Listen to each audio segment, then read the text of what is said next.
Rob. Ladies and gentlemen, welcome to FTW Network and welcome to FTW Future Focus Old School. I am your not so humble correspondent, Robert Black, doing your introductions this week because this is old school and that's how we roll. Introducing first, from Indianapolis, Indiana. He is a 30-year connoisseur of professional wrestling. He is a very dependable entrepreneur in his own right, and he is the head of the table for the Liv Morgan fan club. He is the gadget man, Chris Woods. How you doing, Chris? Hey, good afternoon, guys. I just wanted to shout out my friend, April Malone. She's recovering at a recovery center called Anchor Ministries in Williamsport, Kentucky. Uh, my prayers go out to you, April. Yes, our prayers go out to her. And thank you for telling us that, Chris.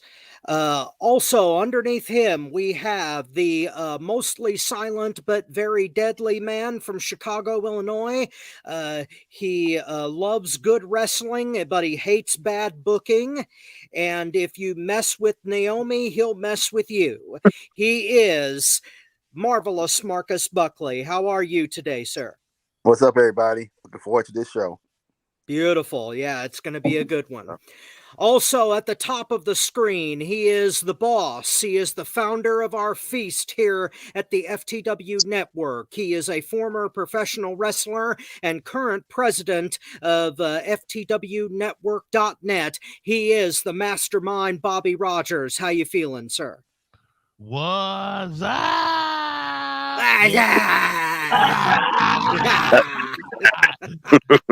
Man, this week has been a trip, man, and it's a beautiful thing to be here.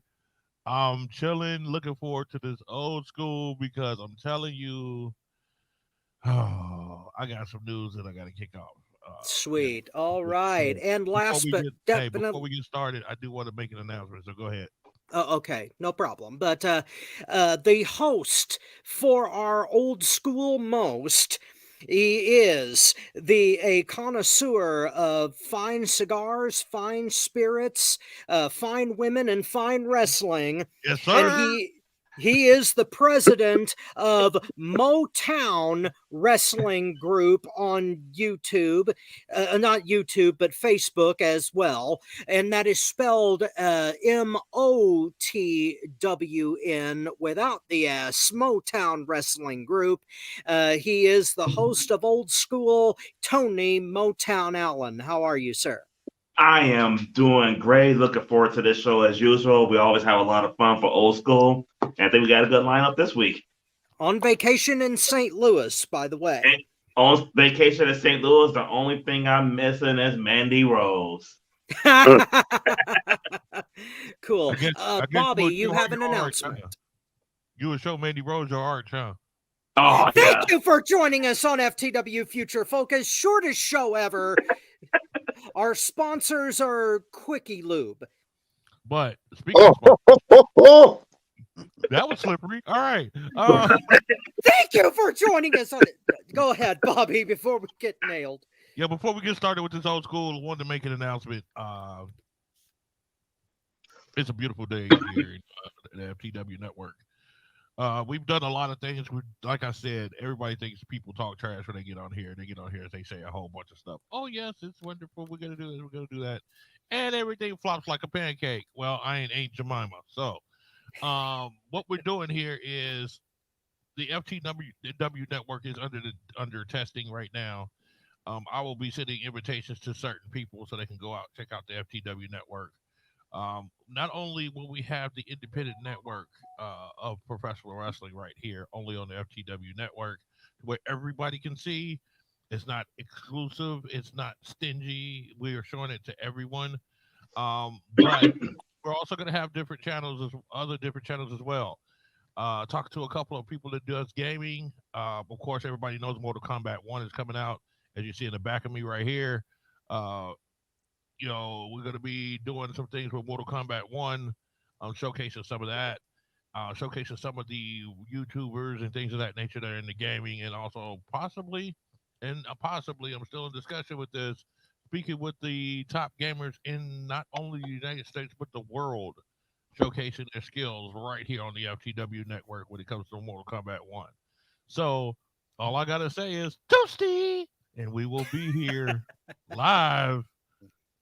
Because it's going down. It's going down. Real Engine 5 has really kicked up a lot of these games. So Mortal Kombat 1, excuse me, is just gonna be the epitome of what gaming is coming up in the future. So guys, if you got a chance, you got an Xbox, you got a computer, you got a Nintendo, go out there, check out Mortal Kombat 1.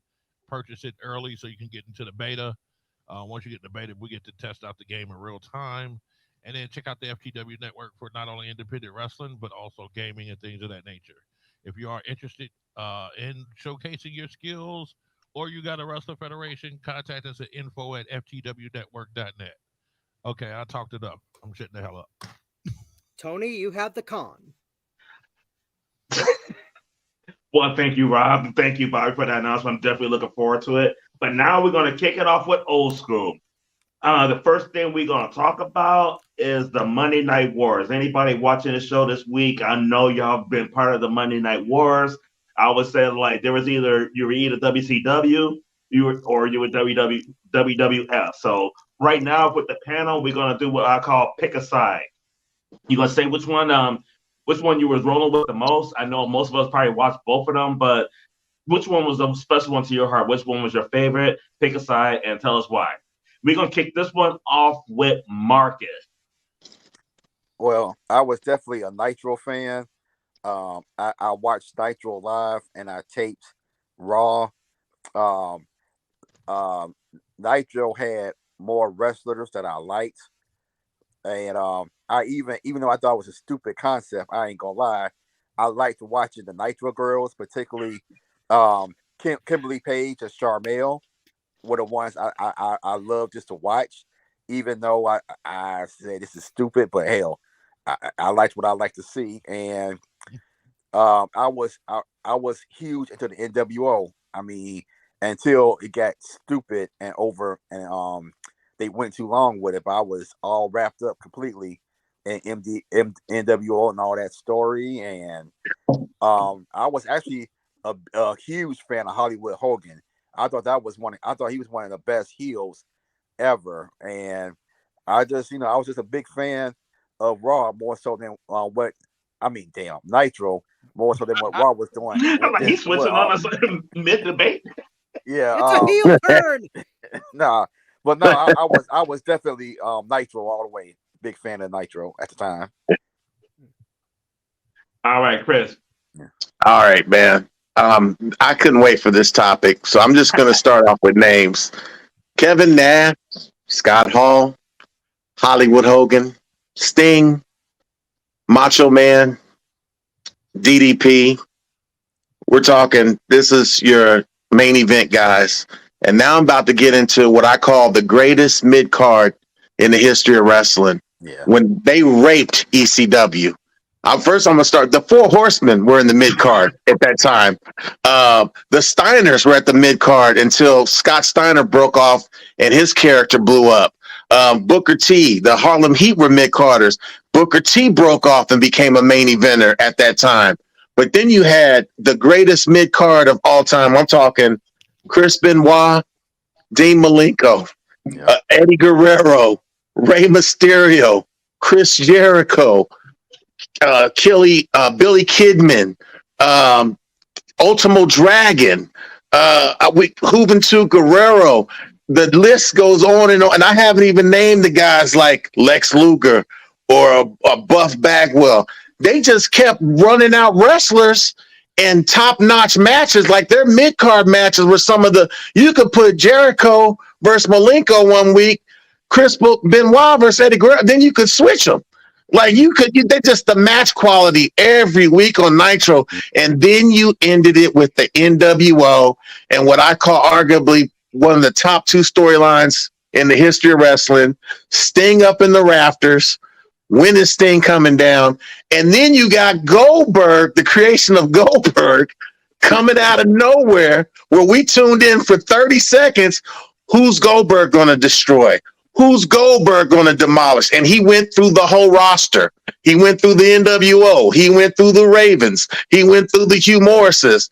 They had a big show when he was the Giant on their mid card.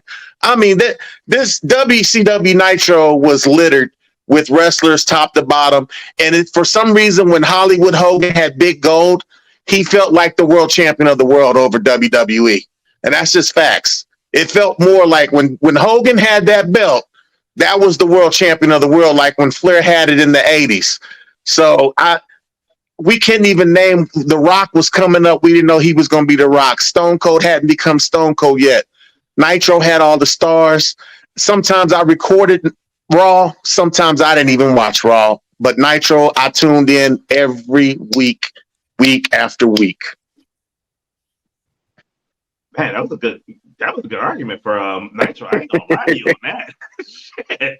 Mm-hmm. For me, this is hard though. But I mean, but Chris made it like shit. This is a no brainer. Yeah, all right, I thought it was. Rob, what's your take? Okay, for me, this one was not a no-brainer because when the Monday Night Wars were happening, I was just like of two minds.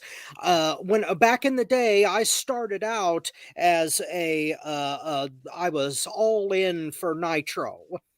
Especially because of the cruiserweight division. But when the Wolfpack came in, when Goldberg came in, and when the Radicals left, and especially when the Mr. McMahon thing happened after Montreal, I switched and became more WWF because I was less emotional toward it. So for right now, I would probably pick Nitro because there were more people that I liked on it than and the especially the cruiserweight division.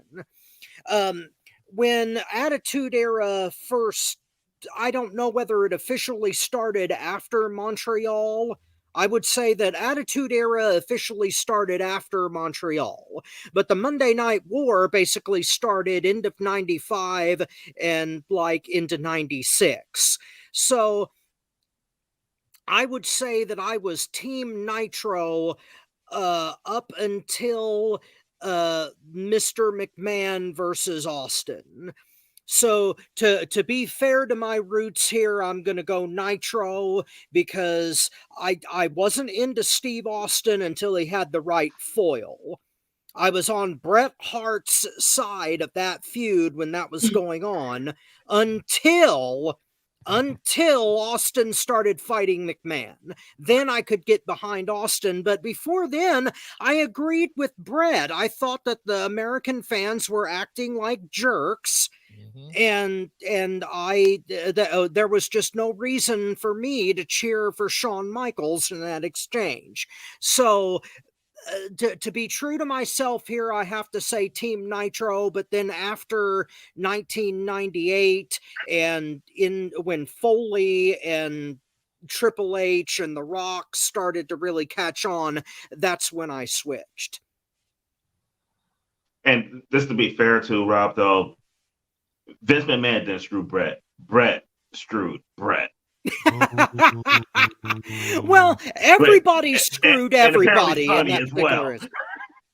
Yeah, everybody screwed everybody in that situation. It was a horrible train wreck that actually built a new track. That it was a miraculous event in wrestling.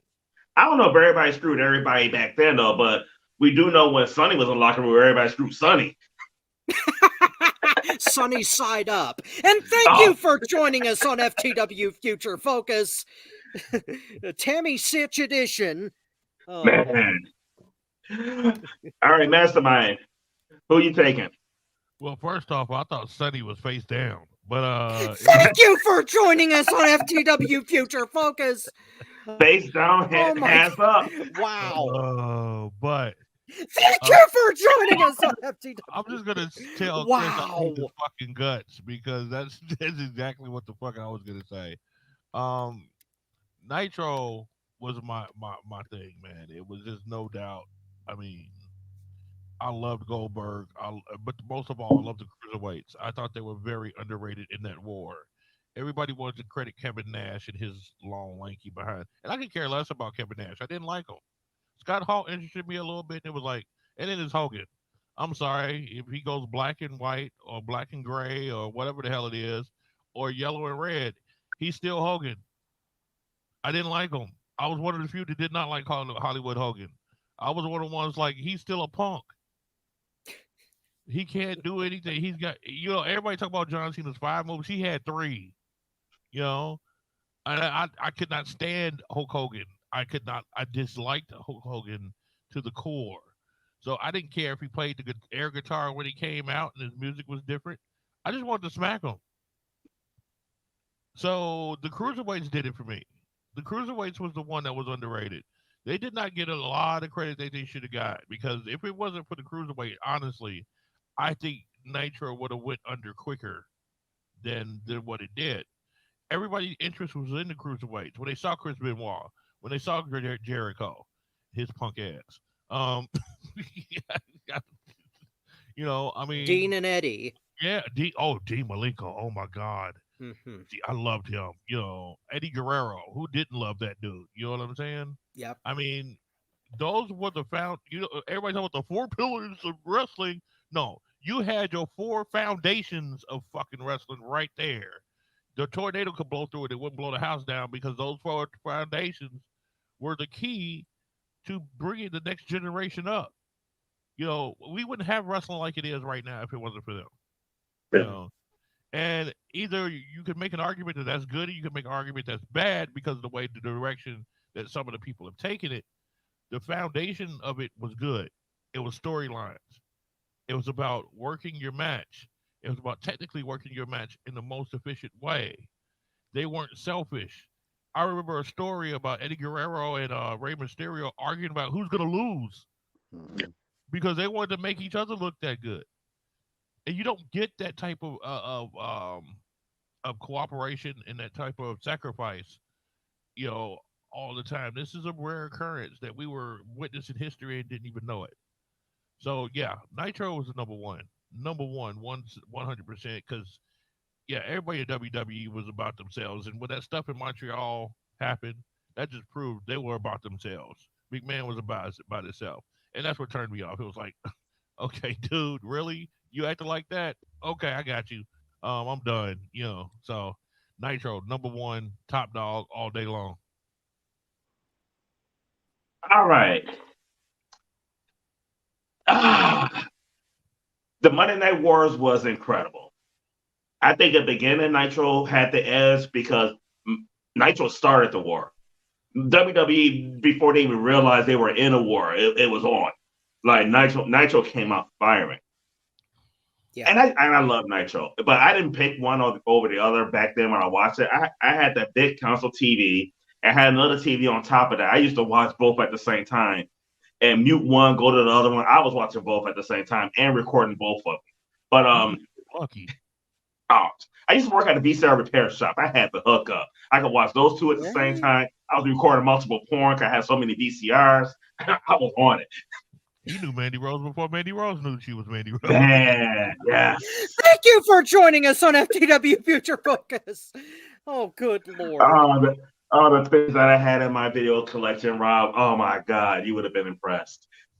I didn't have any Josies Well, maybe back not. then. I had my own stash, so we'll not get into that. I don't want to ding it again. We just hit 6. All right, but for me, it was honestly Raw. I loved Monday Night Raw more than Nitro. Right. One reason I'm gonna be, and one reason, one of the biggest reasons, to be honest with you, is that bitch Hulk Hogan. Yeah, I understand. He actually irritated me more then, because it was like he was actually kind of entertaining, but I still hated you, so I really had no desire to watch him. So I was more into Monday Night Raw. My biggest thing though was like, some of you guys didn't like start like a Stone Cold till later on, and he was Stone Cold Steve Austin. I love stunning Steve Austin when he was in WCCW. So I was a fan of his from day one. I even liked him when he was the ringmaster. So when he started elevating in this whole feud, in this war, the feud with him and Vince, I was into it. One of my favorite moments, two of my favorite moments on Raw. One was the first time he stunned Vince. I marked the hell out.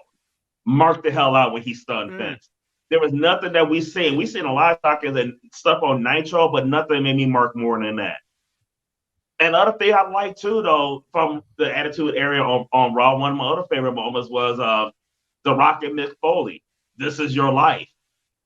It was just like the stuff that I was seeing on Raw. It's like, man, I still go back to it. It was entertaining. I was just really into it. I mean, you had DX in China. Like, I was one of the ones who'd rather be in China. China did the Playboy thing. I really wanted to be inside China. Thank you for joining us on FTW Future Focus. Wow. Nitro gave us a Nitro Girls. Vinnie Mac gave us fucking Playboy centerfolds. Well, that is true. Well, actually, Kimberly Page was a Playboy centerfold also. Yeah. Oh, really? Yeah. Yeah. Oh, yeah, she was. Yeah, I do remember. I do remember seeing those pictures. Yeah. Well, was it Billy Kidman's girlfriend that was on both shows? Was a Nitro girl originally? What was her name?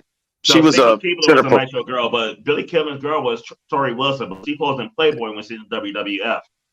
Right, but I'm saying she started out on Nitro. Yeah, a lot of people went from Nitro to Raw though. Yeah, I mean, a lot of names you guys named that was like the foundation of Nitro. Where did they end up? They ended up on Raw. Yeah, but there's one that didn't end up there that actually did a lot and impressed a lot and really impressed me for what she did when she came up, and that was Gail Kim. Yeah, Gail Kim was a Nitro girl. Yeah, and that girl came up and was one of the top wrestlers in history. Go division. That girl was a bad girl, and she didn't. You're right.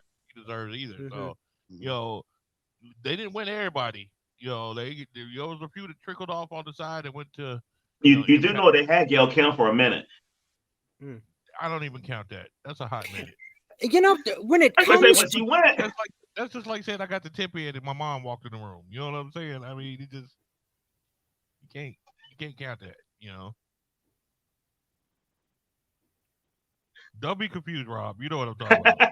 Thank you for joining us on FTW Future Focus. Wow. Can I say something honorable mention, Tony? Hell no. That to me that separates Nitro from Raw, though. Bobby the Brain Heenan on commentary. You didn't have a Bobby. I'm just saying you didn't. Bobby Hill alone was entertainment. His entertainment value alone, his interaction with the NWO. Commentators, I was more partial to Bobby the Brain Heenan than the Raw commentary team. But a lot of people brag about that Raw commentary team with JR and Jim Ross and Vince McMahon. Yeah. Well, okay. When it came to Nitro, you had like 5 or 6 people that they interchanged that were all good. Right. When it came to Raw, they decided to just go with JR and King because that was the dynamic that they wanted. Well, they started out with McMahon though and JR. Well, yeah, but until McMahon got stunned. Right, until McMahon became the villain of the promotion, which is what really drew me into Raw. What McMahon arguably became, I mean, like somebody said that Hollywood Hogan was one of the biggest heels in wrestling. Honestly, I think Vince McMahon was a bigger heel. Well, see, I was still sympathetic to Hollywood Hogan to a certain degree because the way the WCW fans reacted made me angry. I was NWO for life, so it still am. So I'll be in Brooke Hogan for life. Thank you for joining us on FTW Future Focus. Oh, and they said to go down the road if I did this. But WCW, the fans would still throw trash at the wrestlers. Yeah. At Hogan. They didn't do that on Raw. They did that on WCW. They would throw trash at But Raw, like, I'm not sure how good your hearing is, but you got 15,000 people calling you an asshole. I'm sorry. I'm just trying to figure out how the fans pick up my ex-wife and throw her into the wrestlers. That's all I'm trying to figure out. Oh. If I threw my I don't know. ex-wife into the ring, they'd throw the bitch back. I'm not going to We touch don't. that one. No, forget it. Forget it. They did either. That's why she Let's- went throw it back. Oh, Thank thank you you for joining joining us. us on FTW Future Focus. Chrissy man, Oh. like, I can't let that one go. Unbelievable.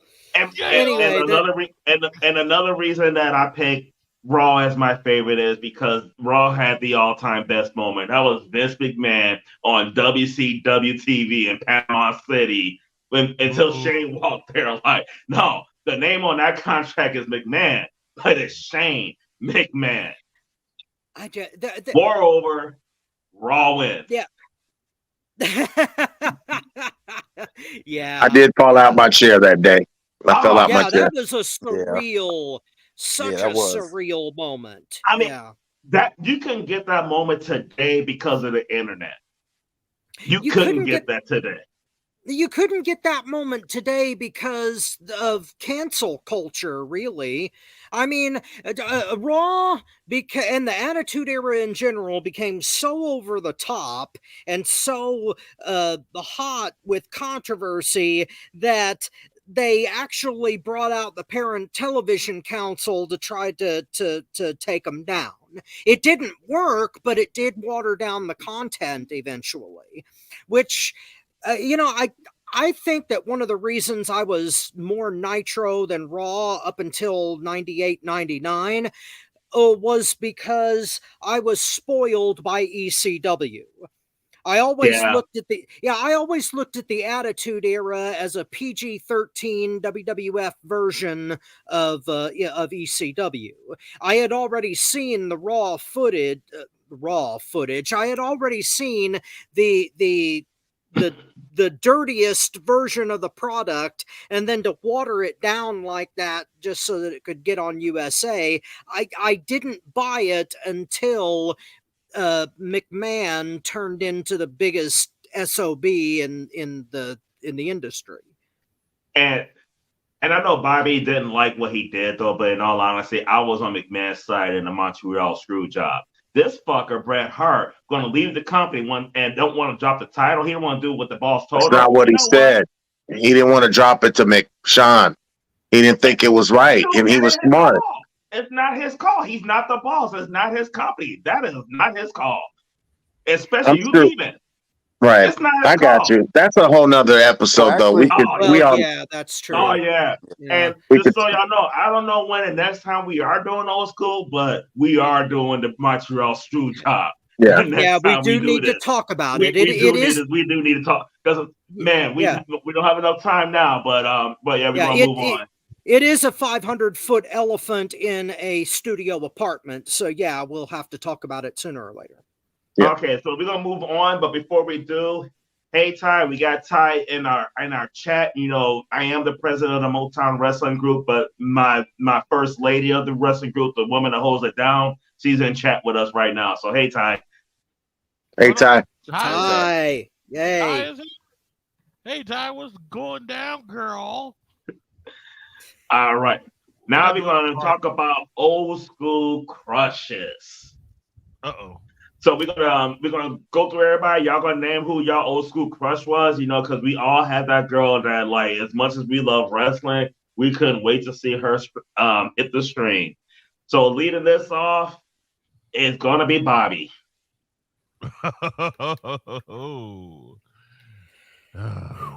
Well, like that song says by Digital Underground, freaks of the industry. Sonny popped my eyes out of my head and made me drool. I have wet a few bibs because of that woman. That Sonny just, I don't know what the heck it was though.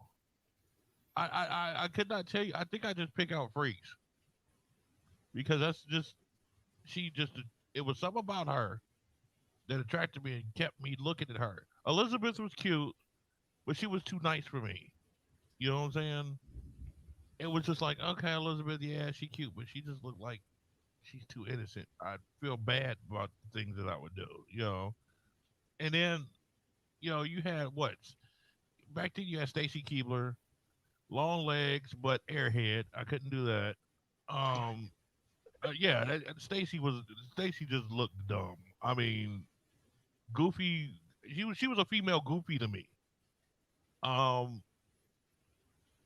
Jazz probably would have got it. You know what I'm saying? I'd have probably said Jazz too. You know what I'm saying?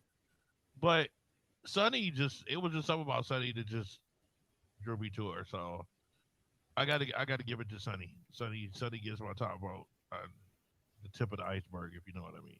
So I'm actually gonna go Death because of your answer. Because you're right. Elizabeth was just, I mean, everybody was in love with Elizabeth. She was beautiful, but I'm like you. She was just too nice, too sweet. The things I was thinking, I'm like, you're right. I felt bad thinking about what I was thinking about doing to her. yes, Before I get my actual answer, the honorable mention, I used to be jealous as fuck of gorgeous Jimmy Garvin. Do you remember when he had Sunny and Precious? yes, Yeah. Okay. That man was the man back then. I Yeah, he love both was. of them women. Like back then, Yeah, he I love was. both of them. But mine's is Sunny as well. Sunny changed the industry. Like Sunny, I tell you what it was about Sunny. She had an aura with her where like you just knew you could get down and dirty with her, and she down for whatever. Like when she cares, I mean, she just took it to a whole different level. You had your Precious, you had Missy Hyatt, you had your Elizabeth. There was just something different about Sunny. I mean, it went like when Sunny came out, you stopped like you were into her. She's at ringside. You more worried about what she doing at ringside, just standing there than the action going on in the ring. It's just how she carried herself. So for me, all day, every day, it was Sunny. Yeah. Rob, you next. Well, as charming as Tammy Fitch was in Smoky Mountain and later as Sunny in WWF, I'm sorry, guys, but I have to go with Liz. Miss Elizabeth was Rob. That is just such a Rob pick. You have to apologize. No, oh, because come she's on. an obvious pick though. Liz I can. That's a know. you can But argue her. Go ahead, Rob. Do well, your of thing. course I'm going to argue it, but everybody goes through their girl next door uh innocent person type of phase, and Elizabeth was that for all of us. She was the concerned girlfriend at ringside. We all felt bad about the way that Mach treated her, I and didn't. going well, most of us did. Real quick And though, Rob, before you finish, though, Ty said the same thing about her being the girl next door. Though she posted that in chat, and you said it. well, there you on your go. side. It's a universal thing. But the thing is, with Liz, you could go on an emotional journey that wasn't just about sex. You cared about her. You wanted it to turn out well. You couldn't figure out why she was with a jerk like Savage until you saw the softer side of Savage, and that whole saga that we went through from like Mania 2 to 7 that defined that relationship and beyond it when it fell apart and we started to grow up a little bit. But yeah, the journey that I had as a guy with her in my brain was the it kind of more defines how you think about women in a certain way. So for that journey, I have to pick Liz. And Rob, you can admit it. You wanted to put it on Liz White. Yeah, he did. Yeah, he did. Oh. But if you deny it, we're gonna question your straightness now. So don't deny it. Oh, now come on. Hey. What straight man didn't want to do her? I wasn't that damn innocent as a teenager. Liz Give me was a pretty. break. She was pretty Yes, as fuck. Liz was a lovely looking woman. Yes. But the reason I said that was an obvious Rob pick because like it was just the clean cutness of her though. I thought he was gonna pick a Joshi. Now, well, see, there weren't many Joshis back in the day. They had the jumping Bob Angels. Yeah, but I was more about the skill with them. I wasn't about the Oh, I'm even about the skills with today. them too. Man, there's some Even Joshies in, today. there's some Joshies in Tinley Park, Illinois that got some skills, Rob. Let me tell you. Thank you for joining us on FTW Future Focus. No, I didn't look at I even today I don't look at the Joshis in quite that way. There some I do, but not a whole lot of them, because when it comes to Joshis, I'm more about the skill in the ring.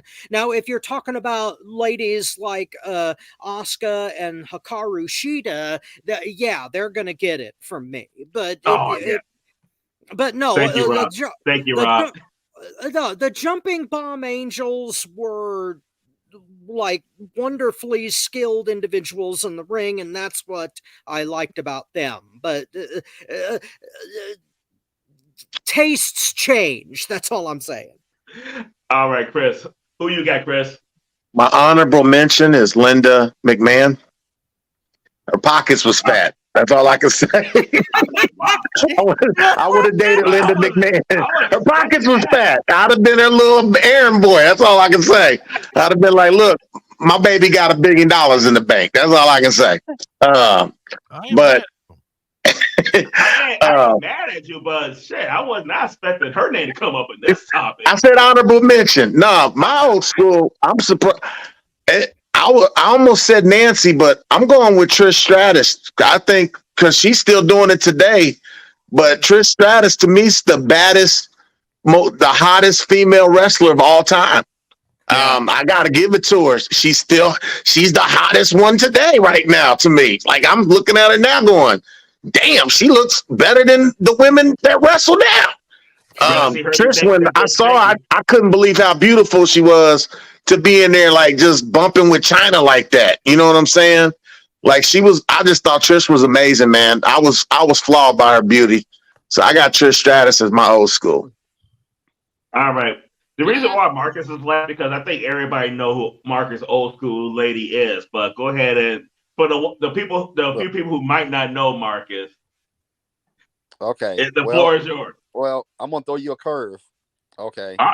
Honorable mention, Jackie Moore, because I always envision her. She could body slam me and just take and do what she want and take what she want. And she would. Now, most people in the group know Crystal Marshall is my main crush. Okay, been talking about her for years.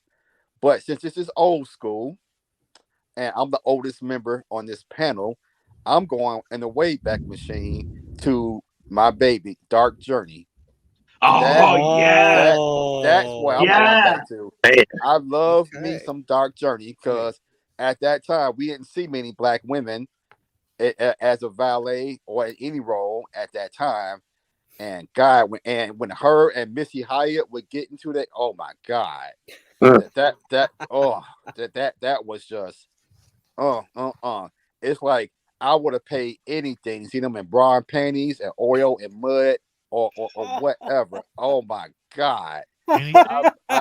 But since we going old school, not just my overall main crush, old school crush without question was Dark Journey. That was my boo baby dang right there. Good pick, really good pick. I'm gonna throw another honorable mention out there before we move on to the Iron Sheik.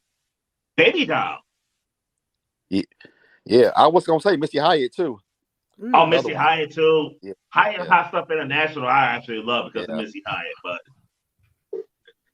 all right, so now we're gonna move on. I mean, and Bobby, I know you're gonna play the clip, right? Oh, wait. For Sheik. Which kill? Okay, No. Okay, cool. No problem. But we are going to honor the Iron Sheik. As I'm sure anybody who is watching right now knows we lost the Iron Sheik about 2-3 days ago. For me, the Iron Sheik, about 3-4 days ago. We lost a lot of wrestlers, but the Iron Sheik was one of the special ones to me, though. Like, I mean, losing the Iron Sheik, it wasn't like losing someone like this, like your favorite wrestler. It was losing like my part of my childhood. I mean, the Sheik was up there with like Macho Man as far as the Lost and Dusty Rhodes. Like the Iron Sheik just had that big of an influence on us. So we're just gonna go around the table though. Like for the Iron Sheik, first of all, we just want to rest in peace, Sheik. Sad to see you go, but let's just talk about some good memories of the Iron Sheik. And we're gonna kick this off with Rob. Okay, well, the Sheik was really the first supervillain for Hulk Hogan's superhero, the first member of the Rogues Gallery in the WWF. And since he was the guy that lost the belt to Hogan, he was the one credited with kicking off that whole saga. But what we tend to forget is that the Iron Sheik had like a 10-year career like before that, and he started in professional wrestling in his early 30s, actually. I didn't know that. Yeah, he started late in his life because he had been a bodyguard to the Shah of Iran. He had been an Olympian for Iran back in the day. And when he started wrestling, he actually had almost a full head of hair. His hairline was receding, but he had hair. And washboard abs. He was a technician. By the time that we started seeing the Sheik, it was like later on in his career, and he was a really seasoned veteran by the time that rock and wrestling rolled around, and he was making his living primarily off his promo skills. But we're talking about a really remarkable human being here who left his home country after the 1979 revolution in order to come here, and it was appropriate that he and Nikolai Volkov became a tag team because Volkov left Lithuania for basically the same reasons, in order to get away from oppressive regimes. So the irony that Sheik and Volkov both not only became a tag team, but dedicated their careers to mocking the kind of governments that they left behind, that makes them both extraordinary performers and very talented athletes and very dear to wrestling fans' hearts. So, R.I.P. to Sheiky, and he was just, he became crazier as he got older, but man, he was one of the best. You say he got crazy, got older. I became a bigger fan as he got older, to be honest. Hey, a lot of people did. They the crazier he got, the more beloved he became. It was strange. And I can't wait to get old. Like once I get especially when I get to be the age of my friend Denise, cause she's like 200 years old. Old people can say what the fuck they want to say and get away with it. Wow.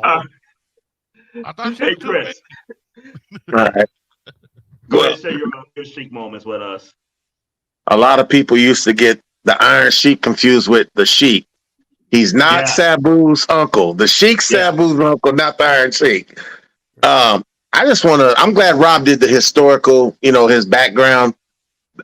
He's the most, to stay relevant and not be in wrestling for 40 years after your career, to me is amazing. I was a Howard Stern fan, so the Sheik was one of Howard's guests in the 90s and the early 2000s. And like you said, to say whatever the F you want to say, he sounded like a crazy genius sometimes, because the stuff he said at the time, you'd be like, you sound crazy as hell. And then it would come true. All the stuff he said about Hogan came true. They thought he was crazy. I don't like Hogan. He's stupid. He's a racist. He's this and that. He said that stuff in the 80s, and it all came true. He's very entertaining as an entertainer. I never got to meet him, but I heard he was one of the nicest guys at some of those WrestleComs. to meet. He always signed autographs. I always got respect for guys like that give back and knew their stardom. And it seemed like the Iron Sheik knew who he was and knew his stardom, and the ladies loved him. You can't hate a player. When the ladies love you, you can't hate I can't hate a player. That's all I got to say. Rest in peace, Iron Sheik. You were one of the best of all time. And fun fact, the money, he was one of the first wrestling toys they ever created was the Iron Sheik. Yeah. When they came out with them WWE toys, and he was making like $85,000 a year just off his toy back in the 80s. I mean, that's just incredible. That's incredible. I'm going to go next because you talk about Iron Sheik and the ladies. One of my favorite Iron Sheik moments, and there's a lot of them. There's a lot of them. You touched on the Howard Stern interviews. I absolutely love those interviews. Yeah. When you talk about fucking Hogan in the ass. Yeah. But, no, yeah. Iron Sheik says he's going to fuck him in the ass. Yeah. I know. Yeah. I'm holding off the thank you for joining us because there's a lot you could do with Sheik. So no. And there's probably a lot you can do with Hogan's ass too. Thank you for joining us on FTW Future Focus. Oh boy. But one of my favorite Sheik moments, it's a moment that a lot of people watching may not have seen. On the Jerry Springer show, this woman brought her man onto the Jerry Springer show to let him know she's been cheating on him. And when they found out who she was cheating on him with, out comes the Iron Sheik. What? And yes. You have never seen that. Her boyfriend with the Iron Sheik. The Sheik came out on the Jerry Springer stage, and you know how the Jerry Springer crowd is. You know how they loud. Man, these motherfuckers were bowing. Like when the Sheik came out, all of them were bowing down to the Sheik. That's how big this man is. Like, that was in Chicago. Yes. Yeah. I didn't see that. I was floored when I watched that episode. It's on YouTube, Bobby. You can look it up later on, but yeah, the Iron Sheik on Jerry Springer. It was bizarre. It was you got to see that though. And anybody else, definitely YouTube that because that was a great moment. I might make a reaction video. I'm not gonna go with the obvious Hogan basher because as much as you know I hate that little bitch Hulk Hogan, the one thing I respect the Sheik for, and God rest your soul, Sheik, that man undisputedly hated Hogan way more than me. And he had every right to, because like Chris said earlier, like the stuff that Sheik was talking about that he was doing before we knew that he was doing it, I found out he was right. He wasn't just a rambling old man just saying shit because he can. But the other thing that was really impressive with Sheik, I don't know what the things are called, but he had these big tubes on a handle that were heavy as hell that he used to. Yeah. The Iranian when I was a club kid, I was like, there's no way that those are real though, but to come to find out those things were real and that shit was hard. There were like so many wrestlers that talked about trying to do it and they didn't have the strength and the coordination like Sheik to do it. Man, that just speaks to like what a phenomenal shape this man was in back then too, though. So I don't know why that stuck out of my head though, but just seeing him throw those things around, especially knowing how difficult it was and how many wrestlers admitted that they couldn't do it, that was really impressive to me though. So Marcus, take it away. Well, you all touched on a lot of what I wanted to say. I saw the episode of Springer, and wasn't that like one of the pit bulls that was with him? I thought it was Pitbull 1. I can't remember, but I was like, I think so. Yeah, but that was a side note. But Sheik to me, especially in his later career, he really reminded me of that old uncle at the family reunion at the barbecue, and just holding court, telling all these crazy ass stories, and everybody's just sitting there mesmerized, listening to him.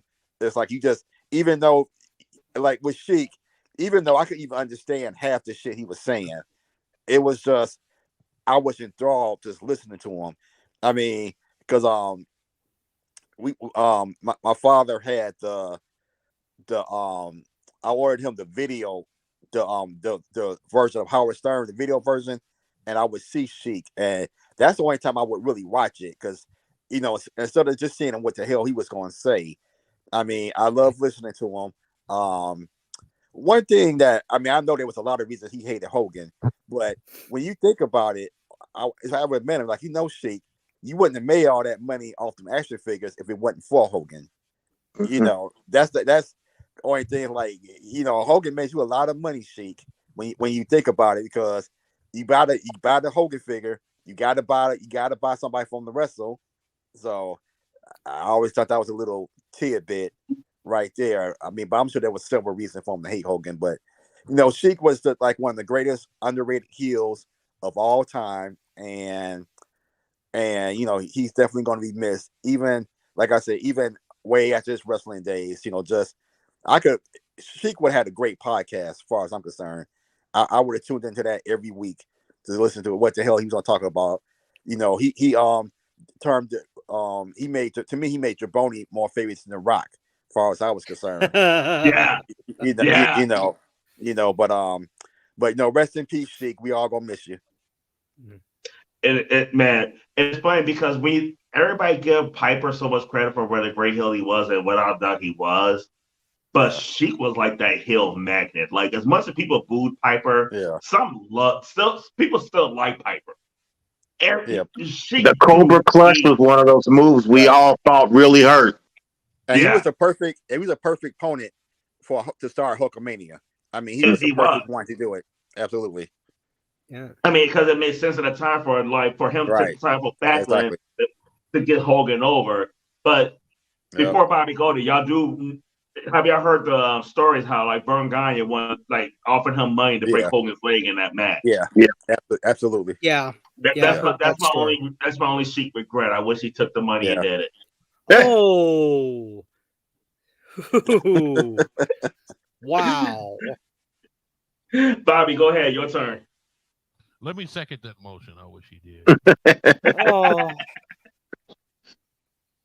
But I'm going to go ahead and speak like this because I need to honor him in the correct way.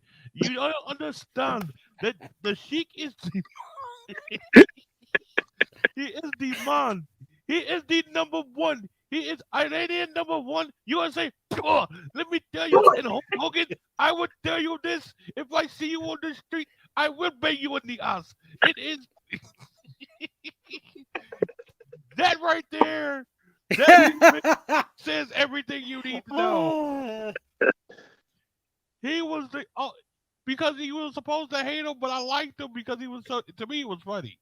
Yeah. He was. I hated Hulk Hogan. He hated Hulk Hogan. We right there. We meeting right there.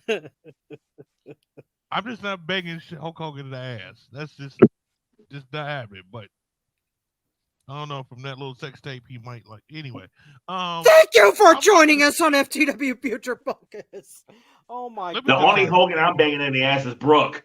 Yeah. Thank you for joining us on FTW Future But Focus. let me just say this straight out. The Iron Sheik, I don't believe ever won the WWF title. No. Oh yeah. He won seniors title, but I don't think he won junior title. I don't think he won Big Man junior title. He won seniors. I remember that.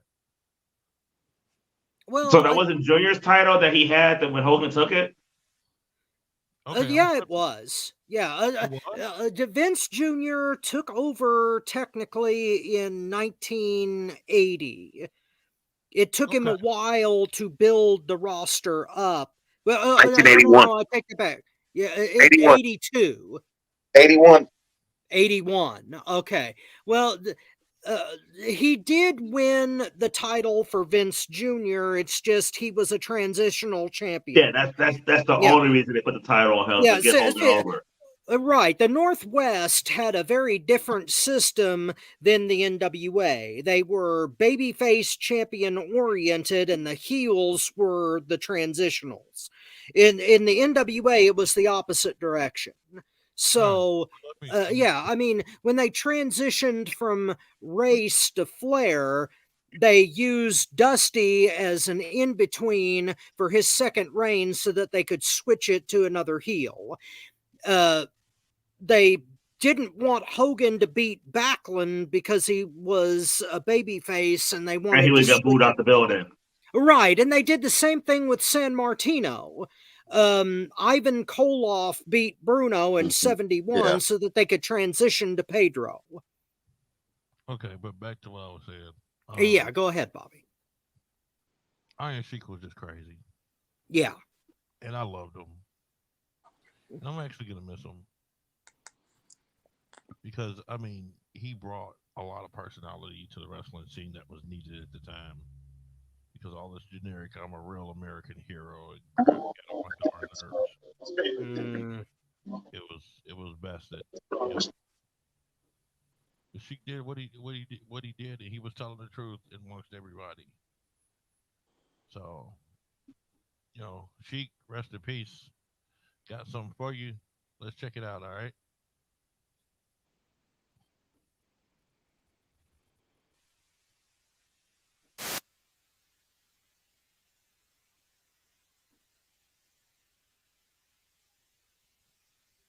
Iran! Iran! It was very easy to hate. Oh, look at that! Good boy's gonna break his back. Sheik gave them maybe the highest element of a heel.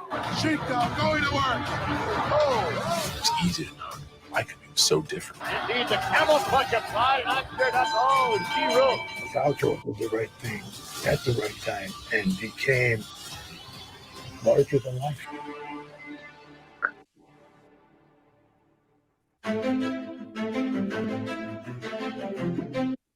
My understanding is that when the Sheik first started professional wrestling, it was more about his history as an athlete, his Olympic wrestling. He wore a singlet. I said, I'm tired. I don't want to work a good guy anymore. I want to be a bad guy. The Iron Sheik completely changed his physical appearance, and he became the Iron Sheik. The Iron Sheik! Iran! Iran! Iran! And everybody wanted to come and see him, and hoping that he'd get beat up. Bunch of stupid American here.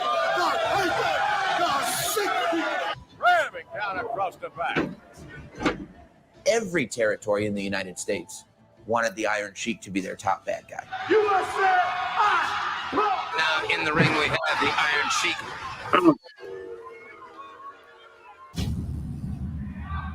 Very, very painful hole. He's really pulling back on that man's chin. One of the rather unusual methods that you use in your training is the use of some sort of Persian clubs, correct? Exactly. Persian clubs. 5-pound clubs and begins to twirl them about. Not to use this term lightly, but unbelievable strength. None of us could do it. We all tried. The damn things were so heavy, and I tried a couple times. I thought I was going to break my wrist. I used to watch Sheik. How easy they're doing them freaking clubs.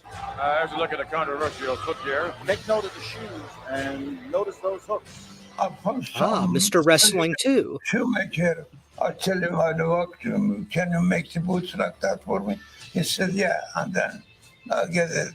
These are presumably or ostensibly decoration. Look at it now, setting it up, pulling the arms back. Once he gets the resets, rocks back, it's give up time. That's just painful. Sits back, goodbye, that's it. He's got it cinched. This is undoubtedly it. Look at him pulling on that neck. Oh, he's going to break his back. He just had a way of doing it. It was so infuriating. Oh, my. Perhaps one of the most sadistic men in professional wrestling today. He is indeed one of the great World Wrestling Federation athletes. However, again, a lot of people do not like the Iron Sheik. You people shut up and don't come USA. USA. USA is a sick country. The heat that the Sheik had, the word I like to use is blistering. The Iron Sheik. Because he was so brash and bold and braggadocio, it was opposite our views. It was easy to not like him. He was so different. Introducing first to my left, the challenger, the Iron Sheik. Iron Sheik not wasting any time going to work on that neck area. I was in the crowd at the Garden the night the Iron Sheik defeated Bob Backlund, and it was just stunning. Oh! Going for the roll-up. He got it with the roll-up. There's the bridge. No! Oh. Sheik now going for the camel clutch. Now he's got it. He hooked back to back. He's right in the center of the ring. The Backlund's got a bad neck. Pull on it. Oh, pull out. I love that finish. And the new World Wrestling Federation Heavyweight Champion, the Iron Sheik. And Sheik walked out of there with that title, and we basically usher in a new era. What happened to Bob Backlund? What happened to his arm? What happened to his shoulder? Now they're bringing the Hulk Hogan. There he is, Hulkamania. Take a look at this. You go bring that animal, Hulk Hogan, for no reason, because I don't know the guy, I never met the guy. Vern Gagne, in particular, is very resentful of this because until very recently, Hulk Hogan had been working for him. Go out there, break his leg, and bring the title back to Minnesota. I'll give you $100,000. Vern got to him and said, if you break Hulk Hogan's leg, I'll give you $100 grand. Is the main event. Hulk Hogan into the ropes, and he nails him right on the chin with a big boot. Into the corner, nobody home. He's got it. No one has been able to escape it. I knew if I broke the hold, the place would erupt, and it was already over. Once I got the camel clutch and back into the turnbuckle, the only thing left to do was drop the leg on it. And he dropped the big leg on him. He's now going to cover up the leg. 1, 2, he's got out.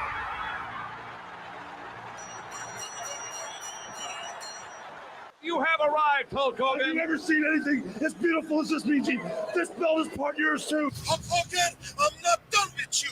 I take you tonight from one of your people. And I'm telling you. People were so happy that that son of a bitch no longer had that world title. Down the Iron Sheik leading. With all the heat and mad feelings that the fans had for the Iron Sheik, that just made that win by Hulk Hogan even greater.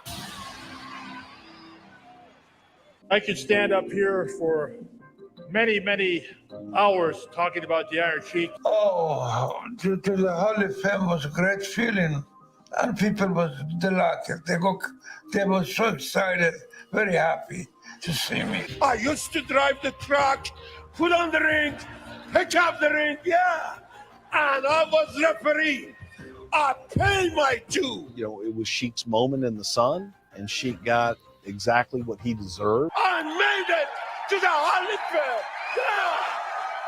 Yeah. And a special thanks to Mr. Soldier Slaughter and all WWE. It meant the world to him. Why would Some of my best interviews with Mean Gene and Iron Sheik. Your whole life and your family. You get a friggin' ring? Yeah. Sheik, we got a telephone call.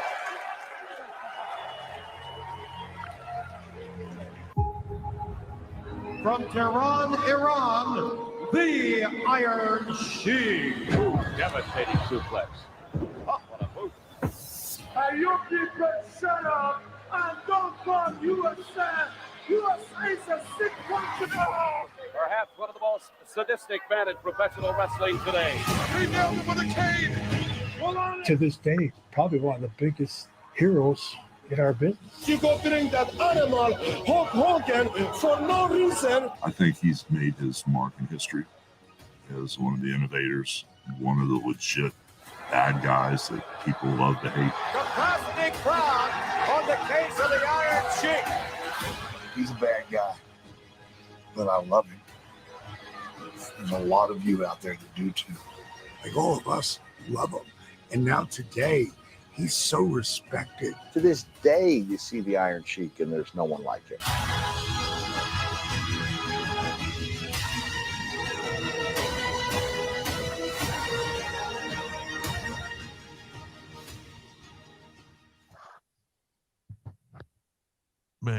Man, some good stuff. You feeling light and groovy? Well, we got bad news. Didn't mean to put that on there. Why does that belt look better than the belts they got today? Man, that belt looks better than the belts they got now. It is kind of an underrated belt, Big Green. I forgot about that belt. Oh, I remember it. Yeah, I thought the same thing. I like that belt better. Why they change it? Real quick, Yeah, you guys the Big Green didn't last long. I'm not really sure why. I guess it just wasn't I blame very Hogan. aesthetically pleasing to I Vince. blame Hogan. You always blame Hogan. Hold on, I got a question for everybody that would know Okay. this, because this is right before I got into wrestling. All right. So my question is this: Hulk Hogan. I understand Hulk Hogan was working for Verne Gagne, but I thought during that time, Vince. So you say 80? What was when Vince McMahon Jr. took over? Because I'm 81. Because I could have sworn. Okay, I'm looking at that. I'm like, I thought at that time, I seriously thought Senior was in charge.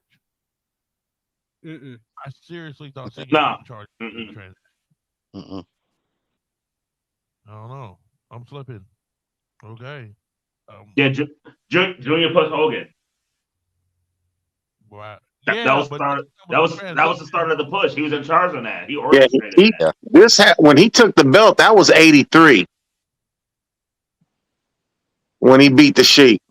84. January 23rd, 84. 84, right. Okay. Yeah. So, yeah, Hogan was still going back and forth to AWA. Well, see, Vince had to map out everybody that he wanted from the territories in order to set up what he was going to do. Hogan was his primary go-to, and he needed to establish Hogan's Rogues Gallery. And among those were a lot of guys from the AWA, Sheik, Andre. Andre. Right. Andre Mean started out as an ally. Yeah, Mean Gene, Bobby Heenan specifically. Yeah. The Jesse Ventura and a whole bunch of those other guys. Basically, somebody to get Hogan and then set up against him. And Sheik was one of those guys that he needed, and it took him a few years to establish that because national expansion didn't take off until 83. 83 is one of the pivotal years in professional wrestling where everything turned around, and Hogan was like that title win was like the official stamp when it began, and that was like the beginning of 84. So there was a lot of transition there. And then Piper came along and he could talk. So honestly, and then the two biggest credits to the success of Hulkamania was the Iron Sheik and Roddy Piper. Yeah. The establishment of it, yeah. Mm-hmm. And then you moved on. Go ahead. That little clip was cool, though. That little clip was cool. And yeah, it was. I just hope everybody out there, say a prayer for Sheik, man, because dude, absolutely, did the damn thing back in the day. All you young bloods, if you don't know what that is, you got YouTube. You got more than we did. Look it up. Yes. Video cassette. Hey, man, can I borrow that cassette so I can see that Hulk Hogan match? No, man. Well, I wouldn't say Hulk Hogan match, but you know what I'm saying. Oh man, I'll give it to you tomorrow. Then he forgets you. You got to wait a couple of more days. You got YouTube. Type it right in. Check it out. If you're interested in wrestling history, YouTube is a good tool. You can go down like 3 or 4 different rabbit holes and find like the choicest stuff, and you don't need the WWE Network for that. You don't need Peacock for that. Keep your $10 allowance. Exactly. How do you do? Straight up. All right, so we're gonna move on to our next topic, and this is gonna be a fun one. The guys don't know what the questions are, though, but basically, I call this "What's better?" or "Who's better?" So basically, I'm gonna just ask who was better. So it could be a match, it could be a faction, it could be a wrestler, it could be something that happened in wrestling, but you only get to choose between the two that I give you, though. So I'm not saying what was the best ever, just between the two that I give you, which one was better. The first one I'm gonna ask the panel is who was a better faction, the NWO or D-Generation X? Marcus, kick it off. Ooh. Damn, that's a Nancy, good one. come on with Um, Nancy with it first. Nice. I'm for me, I'm going NWO because I have never been a fan of DX. I mean, DX did good stuff, but to me, it was the initial. Well, it was the initial NWO of Hogan, Hall and Nash for me before it got too diluted and stupid. Okay, Rob, who you picking? For life. NWO. I agree with Marcus. I never got into Degeneration X. They were more like a gang of teenagers just screwing around, and Michaels just happened to be the center of it. So to me, DX really didn't resonate as much as the NWO did. They had a clear leader. They had a dominant sense of purpose. DX just wanted to screw with people and be gross. So I thought it was juvenile even when I was in my early 20s. So yeah, I was for life, man. All right, Chris, who you got? Yeah, NWO DX's dominant run was without Shawn Michaels too. I will argue that was with Triple H at the helm. Yeah. NWO though had lasting power. They started on WCW, they had a run on WWE, and they had a run on Impact.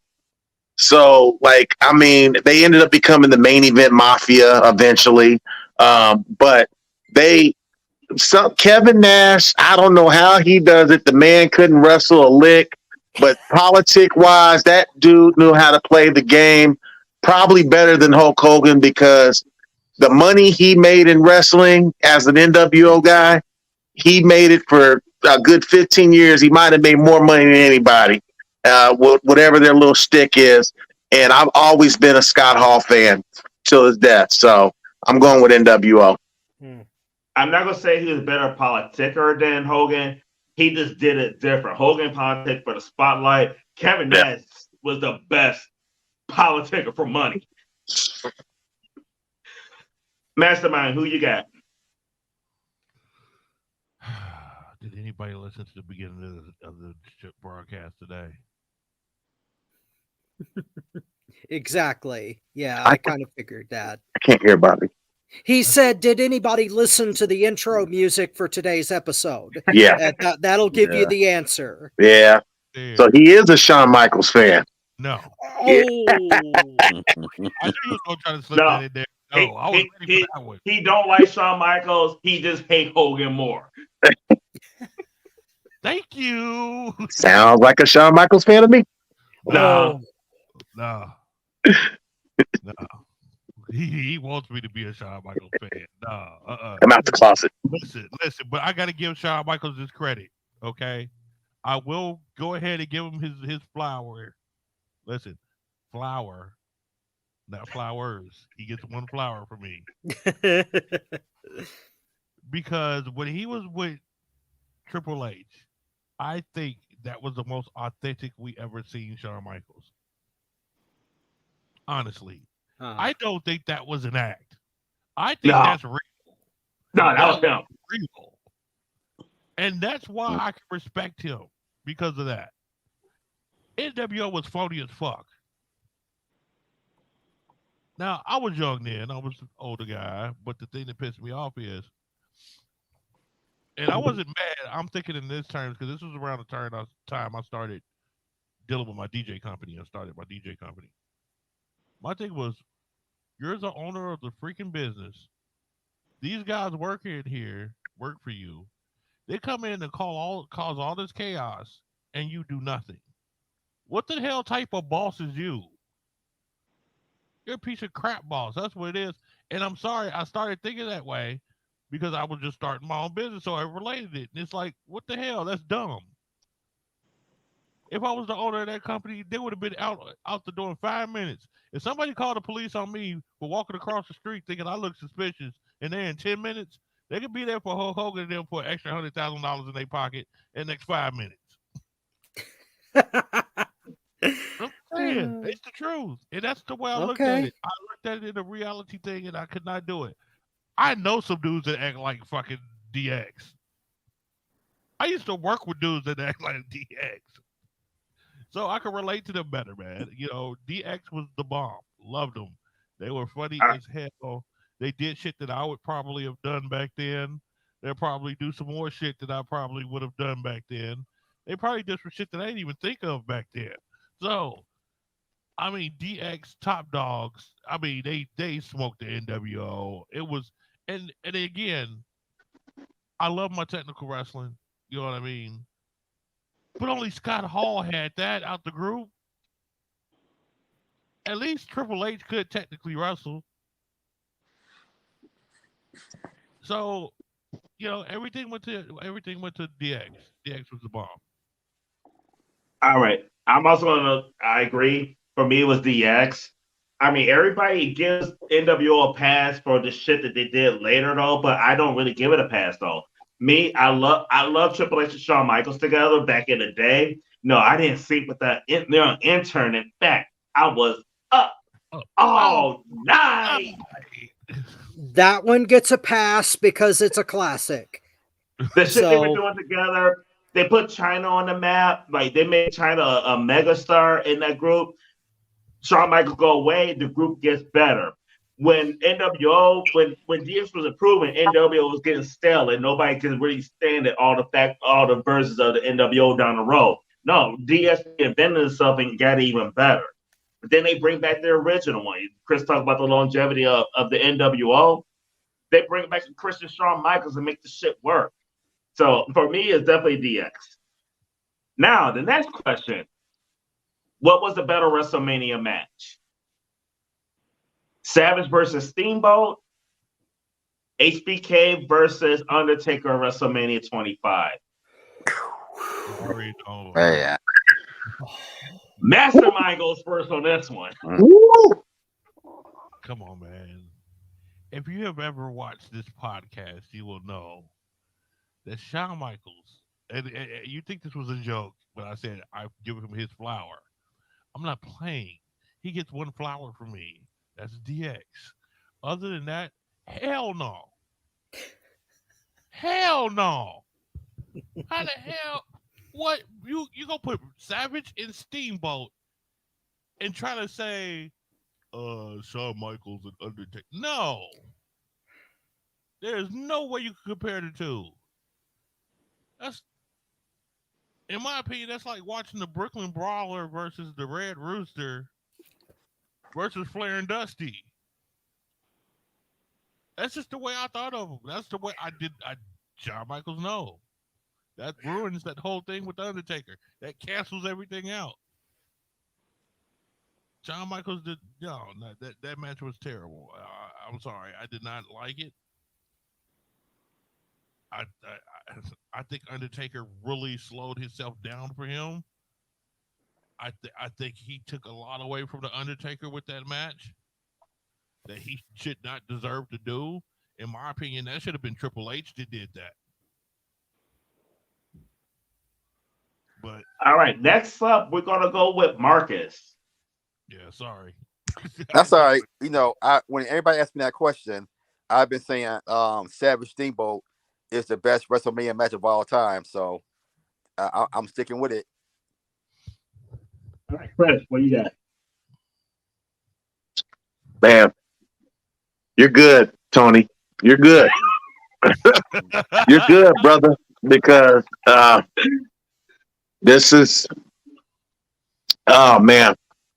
I'm going to go with Shawn Michaels and Undertaker for this reason. No, yes, I am.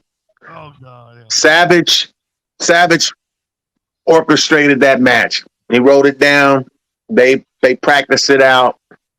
We know Undertaker called that match on the fly as they was wrestling. Shawn Michaels, I argue, him and Undertaker, for big guy, little guy, had the best chemistry in the history of wrestling for a David and Goliath match. I'll argue with anybody one-on-one. I already beat Bobby with it. I'll beat you again with it. Shawn Michaels and The Undertaker, WrestleMania, that's, to me, the greatest WrestleMania match.